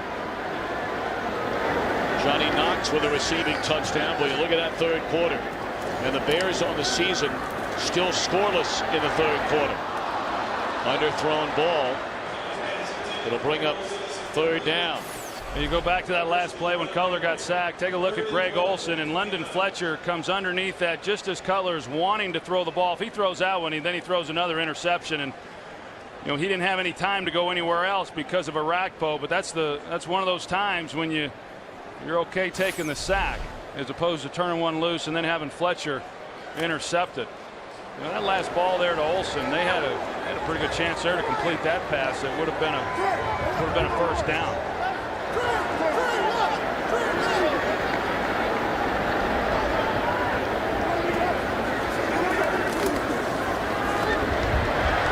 Third and 12. It was broken up by McIntosh, and then it looked like Olsen made the catch. Yes, it is a reception. Wow, Jay Cutler just gives Olsen an opportunity. Now, this is great coverage. See Olsen, he just goes up. I mean, Rocky McIntosh was in perfect position. Cutler, because of the height advantage that Olsen has, throws it up, and even then took great concentration on Olsen's part to bring that one in. Heck of a play. Well, they convert a 3rd down for the 2nd time in a game.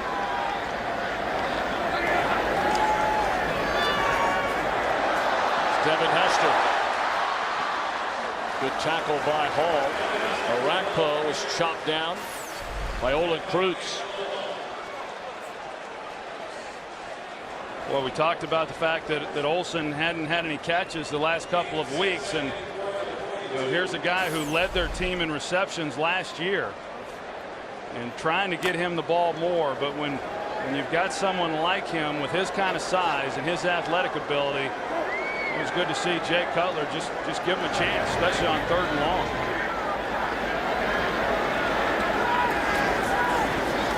Forte on 2nd and 4. That's a first down.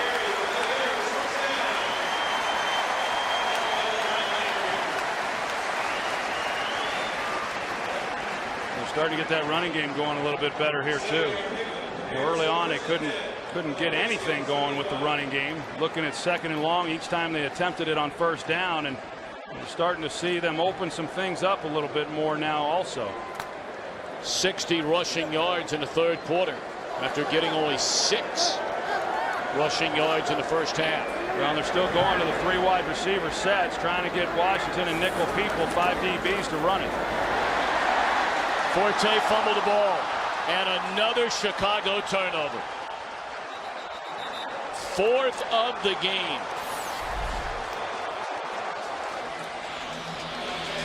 McIntosh stripped it away.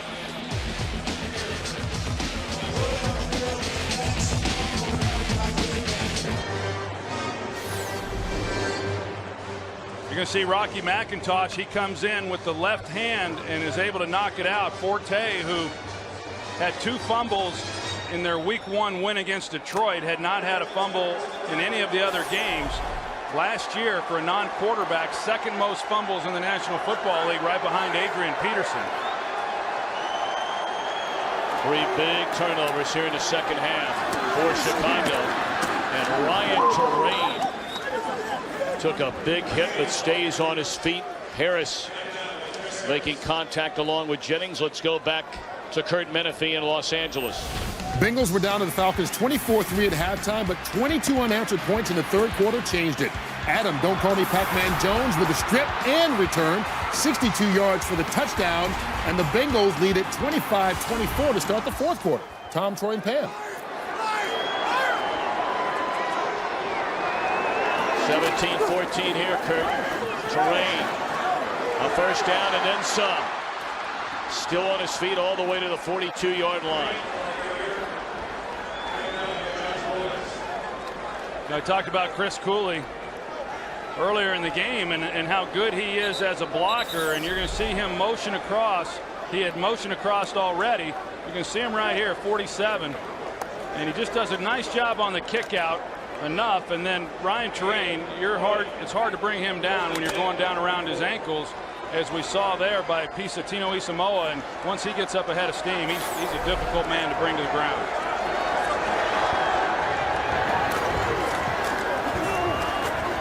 Keelan Williams, a rookie out of LSU. Picks up maybe a yard. We invite you to go to NFL.com's Game Center for Week 5 live game stats. Week 7 as well. You can have fan discussions, in-game video highlights, and more only at NFL.com/scores. Everything going on in Week 7.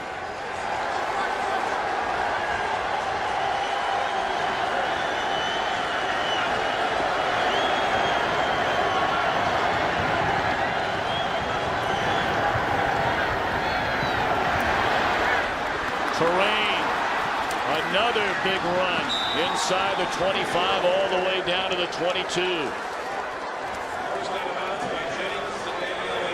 Well, that's that stretch play of Ryan Terrain, and they do a good job up front, and then Ryan Terrain's going to put his foot in the ground and get going north and south. Chris Cooley once again, and Matt Toina, he had a chance to make a play, and he fails to make it.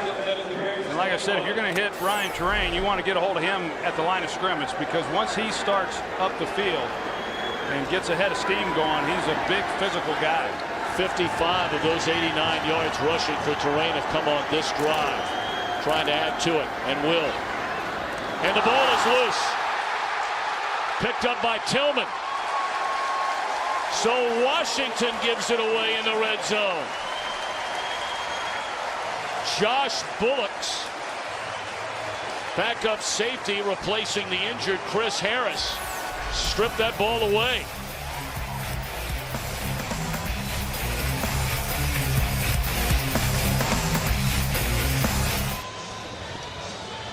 You asked a question during the commercial break, Troy Aikman. Who wants this game? Yeah, who wants it? Take a look at Tino Isamoa right there, 59. Once Bullocks had a hold of Terrain, he came in with the left hand and just punched it out, went right for the ball. 10:15 to play here in the fourth quarter. Washington with a 3-point lead. And Cutler to throw it on first down from his end zone.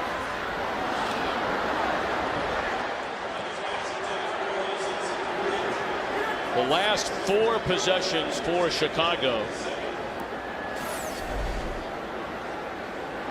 they've turned it over 4 times. Well, you got to give credit to Washington defensively. I mean, that's what they've done. I mean, they haven't given up the yardage today, primarily because they were so good in the first half that they've been given up for the year, but they're continuing to do the things in terms of takeaways that has kind of been their signature here through the first part of this season.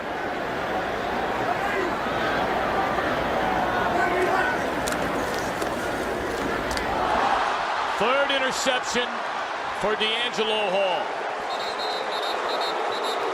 And the question bears repeating.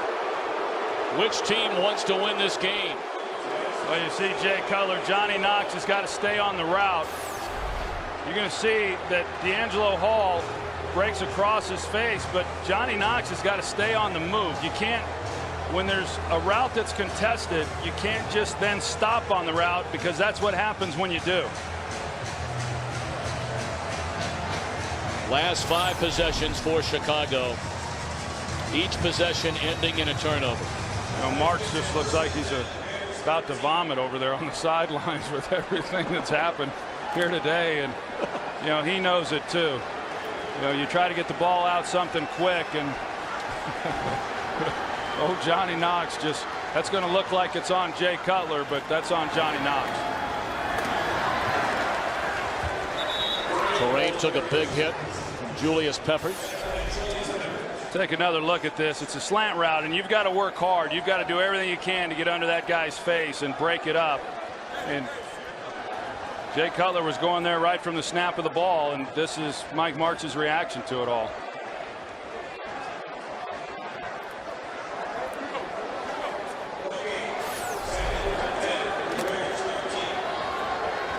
Julius Peppers shaken up on that first down carry, but he stays in the game.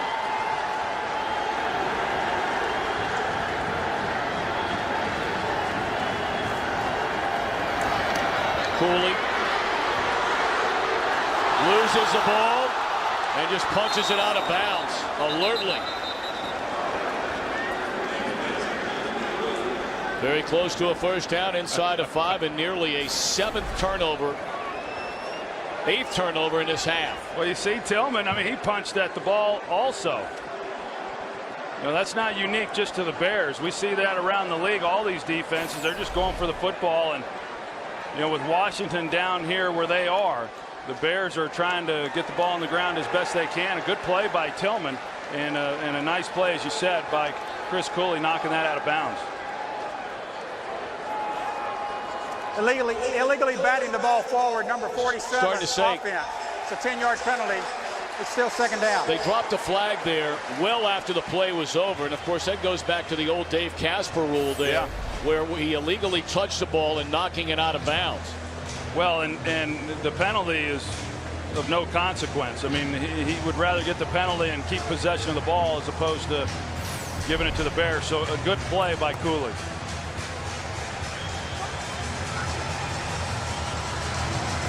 Well, this is a very, very big defensive stand for Chicago. You give up the touchdown, yeah, there's a lot of time left, but you're in a world of trouble. You hold them to a field goal, 1 possession game.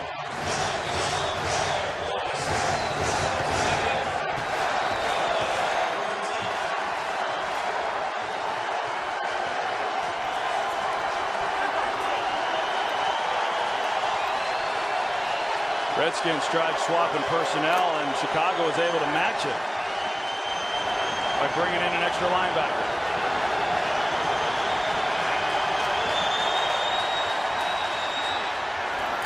Had a wide open Santana Moss and a wide open Mike Sellers. But it's 3rd down. You know, he had a chance if he's able to fit that one in. But I agree with you, Tom. If this is going to be a heck of a defensive stand here. if Chicago's able to hold them to 3 points. Now, last time I said that, it was an interception for a touchdown. So we'll see what happens here.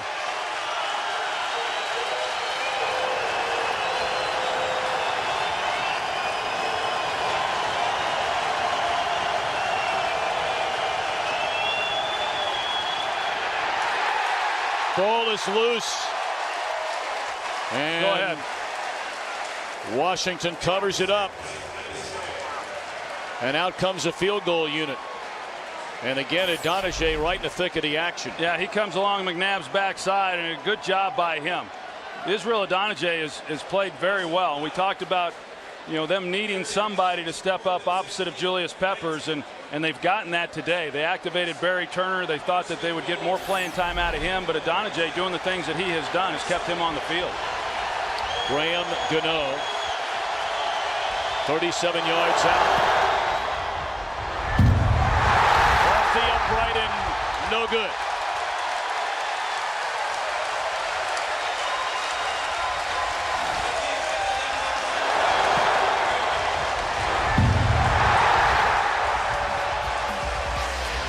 That's the sound of a missed opportunity.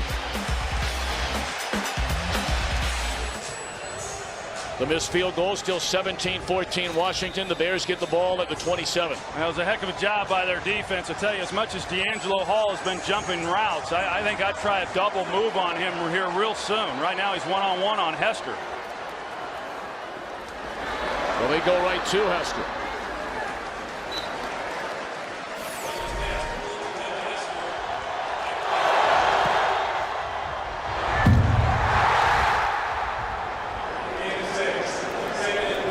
That's the kind of day it's been for both teams. You're right. Who wants it? 7:40.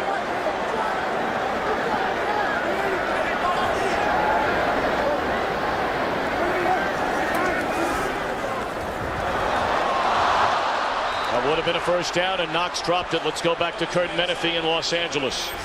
Well, no dropping this one. Kerry Collins in at quarterback for the injured Vince Young all day long. And, well, this play lasted all day long. 80 yards. Kenny Britt scores his second touchdown of the game. What legal issue off the field? He's a big-time scoring machine. Still, the Eagles lead at 19-17 in the fourth. Tom, Troy, and Pam.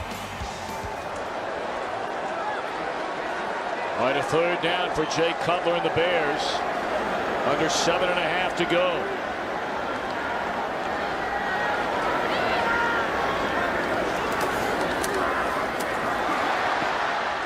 Flag down. Pass complete to Forte, but this may come back. Holding, number 73, offense. 10-yard penalty, still third down. That's Jamarcus Webb, the right tackle. Number 73, you're going to see Andre Carter is who's taking the inside rush, and I didn't see much when it happened, and I didn't see anything there. I thought they might have gotten a hold on the other side with the Rakpo, but that's a tough one there. As we know, these third down conversions have been tough to come by, and they had a nice one there to Forte. So 3rd and 4 becomes 3rd and 14.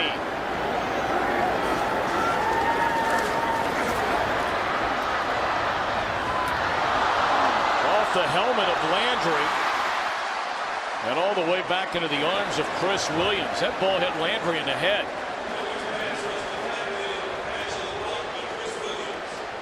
I don't know that I've ever seen a ball ricochet quite like that before, but yeah, hits Landry in the head. And then Chris Williams, he went after it. He got him a completion.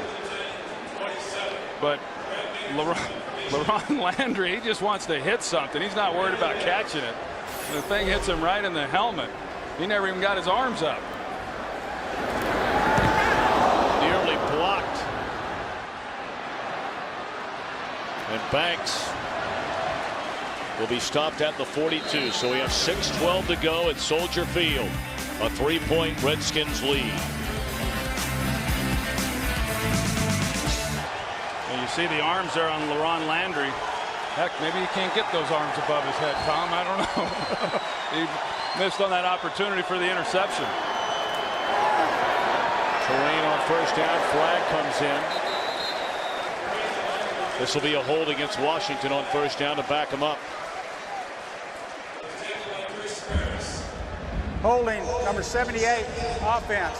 10-yard penalty, still first down. Of course, Donovan McNabb, the starter for Washington. His backup is Rex Grossman, Chicago's 22nd pick back in 2003. Played 6 years with the Bears and led them to the Super Bowl. And really after that year, Troy Aikman, he has only started 8 games in 3 years since.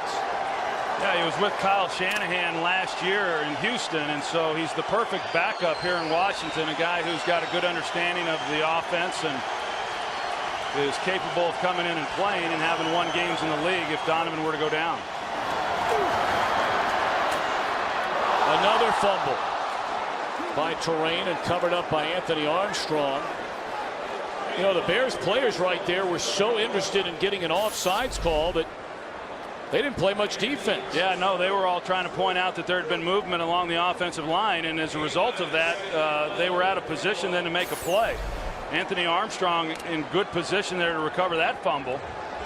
Ryan Terrain now has put the ball on the ground a couple of times.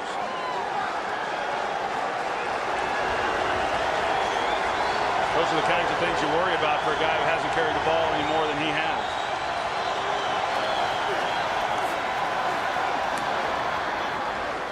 Gunned in there to Santana Moss, well short of the first down. It'll bring up 3rd down and 7. Another big play for the Chicago defense under 5 minutes to go. Well, and we talked about it coming in, you know, all about Chicago's 3rd down problems. Well, Washington wasn't much better, only converting 27% on the year coming into this game, and that's exactly where they're at in this game here today.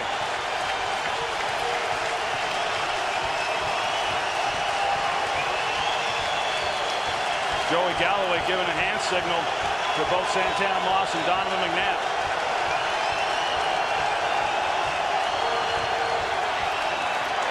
Flag down. McNabb sacked at the 35-yard line by Tino Isamoa.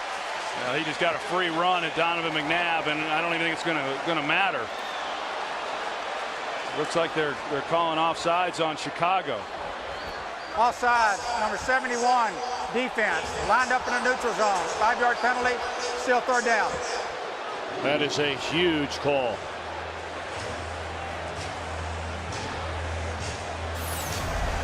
He just gets a free run right here on Donovan, and Artis Hicks, he blocks out. You got to protect the inside gap first. He doesn't see the blitz, and there's no chance for McNabb, but all for naught. So you get the sack on 3rd down, but the penalty turns it into a 3rd and 1. Yeah, now they got every play in the playbook at their disposal.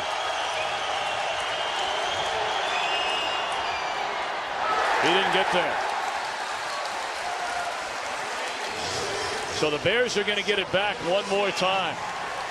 Yeah, I just thought Ryan Terrain went into the line there a little bit tentative, and he tried cutting that back. And for such a short yardage situation, if he stays play side, you can see if he stays this side, he's in pretty good shape. Instead, he tries cutting it back a little bit, and he runs right in then. It was that Iwu who winds up making the play along with Adonijay, but he had an easy first down if he keeps front side.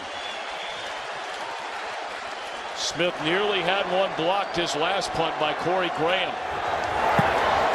Gets this one away, and frustration on the face of Devin Hester. They have not allowed him to bring back a punt all day. Well, frustration, but he ought to be smiling knowing that he's gotten the respect of Washington. I don't know that he'll ever receive another punt.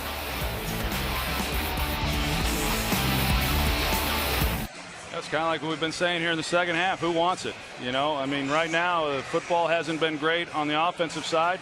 Defenses have done a really nice job of keeping their teams in it. Chicago gets another chance here with plenty of time and 2 timeouts. And I think if you're Jay Cutler, you got to approach this series as though this is going to be your last possession.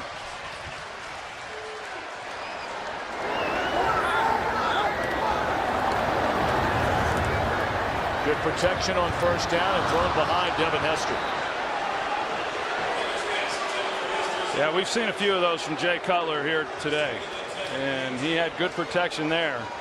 And I don't know, you know, if it's It looked like he set up pretty good. You know, sometimes, as we've seen on the interception that he had when he was trying to fit one there on into the corner, you know, he'll throw off his back foot, but you know, that's a ball that quite simply you just got to be able to make if you're going to be an NFL quarterback.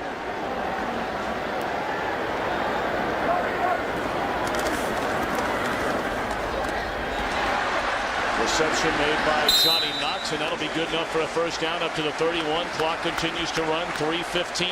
You know, I'm still a little surprised that they haven't taken a shot at D'Angelo Hall. You know, right there, Johnny Knox again going up against D'Angelo Hall, and he's playing him pretty tight. We've seen him jump some routes, and we haven't yet seen a double move on him. And you know, to do that, you've got to get some time in the pocket. Maybe that's why Mike Martz hasn't called it, as he's so worried about giving up another sack.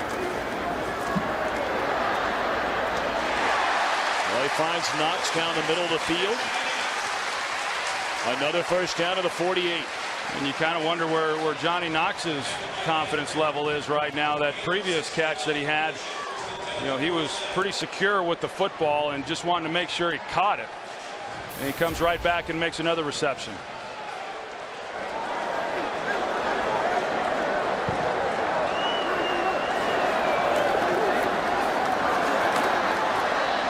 Deep ball. D'Angelo Hall with his 4th interception of the game. So much was written last week in the loss to Indianapolis about all the dropped interceptions by the Redskins secondary. Not today. Well, watch D'Angelo Hall. He turns and bails right at the snap of the ball, and so there was never a chance to complete this one. You know, Jay Cutler wants to take a shot, but there's no double move to get D'Angelo Hall to jump it. And as I said earlier, what D'Angelo likes to do is clue the quarterback. So he's watching Jay this entire time, and then Jay throws one up, but Johnny Knox never got up on top of D'Angelo Hall. There was never an opportunity to complete that pass. I'm surprised that Jay turned it loose the way he did. That ties an NFL record. 4th interception. And all of them have been in the second half. That has to be a record. 4 INTs and a half.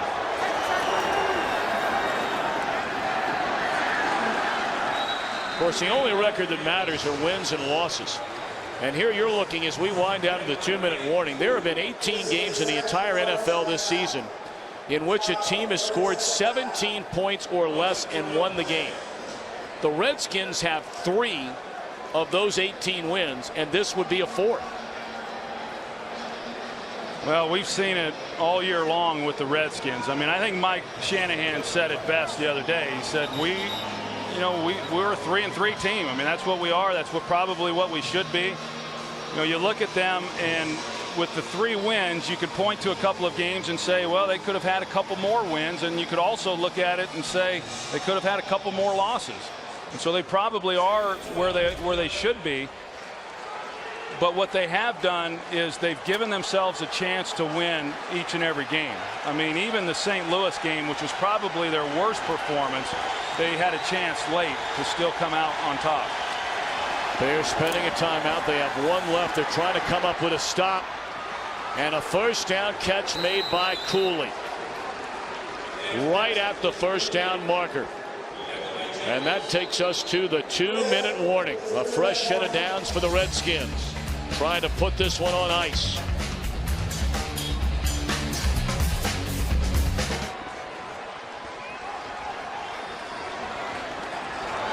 Total of 9 turnovers in this game. That's the most in any game in the NFL so far this year. We have 2 minutes to play, and they're just trying to knock it out of the arms of Ryan Terrain, who's already put it on the ground once today.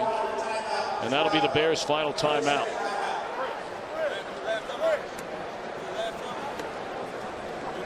Of course, when the day began, the Bears in first place in the NFC North with a 4-2 record. If they're unable to come back, it sends them to 4-3, and you've got the tilt later tonight, a big one in Green Bay between Minnesota coming off a win over Dallas, and the Packers trying to get healthy again and start winning games again. Meanwhile, for Washington, if the Redskins can win, boy, that NFC North all of a sudden becomes very interesting, because Tennessee is beating Philadelphia right now, a game not over. And of course, Dallas and the Giants will play tomorrow night. Dallas should win that game. That'd be a three-way tie atop the NFC East. Yeah, I think the entire NFC is pretty interesting still. Terrain across midfield. And that's a first down.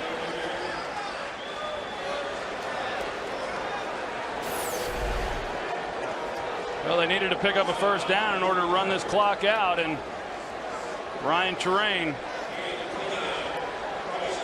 doing a good job spelling Clinton Portis. I still think they miss Clinton Portis for a lot of reasons. He's a heck of a player. He's a good runner. He's tough. He's excellent in pass protection. But Ryan Terrain, a lot of people wondering what Mike Shanahan saw in him going back to even when he was with the Denver Broncos, and I think people now are starting to see. I wouldn't question Mike Shanahan and his ability to pick out a pretty good runner. That's back-to-back rushing games of 100 yards or more by Terrain. The last Redskin to do that, you just said his name, Clinton Portis, back in the early part of 2008. So it'll be back-to-back losses at home for Chicago. Meanwhile, for the Redskins, back-to-back road games. On Halloween, they'll be in Detroit, get a bye week, and then a mighty tough part of the schedule following that. Well, I've really admired the job that Mike Shanahan has done with this Washington team. This is an organization that's been in a lot of disarray for a number of years, and he's come in, he's instilled some discipline, he's let everyone know how it's going to be done, making everybody accountable. They're going to practice if they're going to play, and they're playing good football. You know, I don't know that they have all the pieces in place. I think they've got a few more that they need to add, especially on the defensive side, if they're going to continue to do the things that they're doing within that 3-4 scheme. But to be where they're at right now at 4-3, I think that comes as a surprise to most people who knew this Redskin team coming into the year. With a win today, Mike Shanahan will pass Bill Cowher with his 150th regular season win. That's the 16th most in the history of the league. So a homecoming for Shanahan, for McNabb. And they beat the Redskins beat the Bears. Final count of 17-14.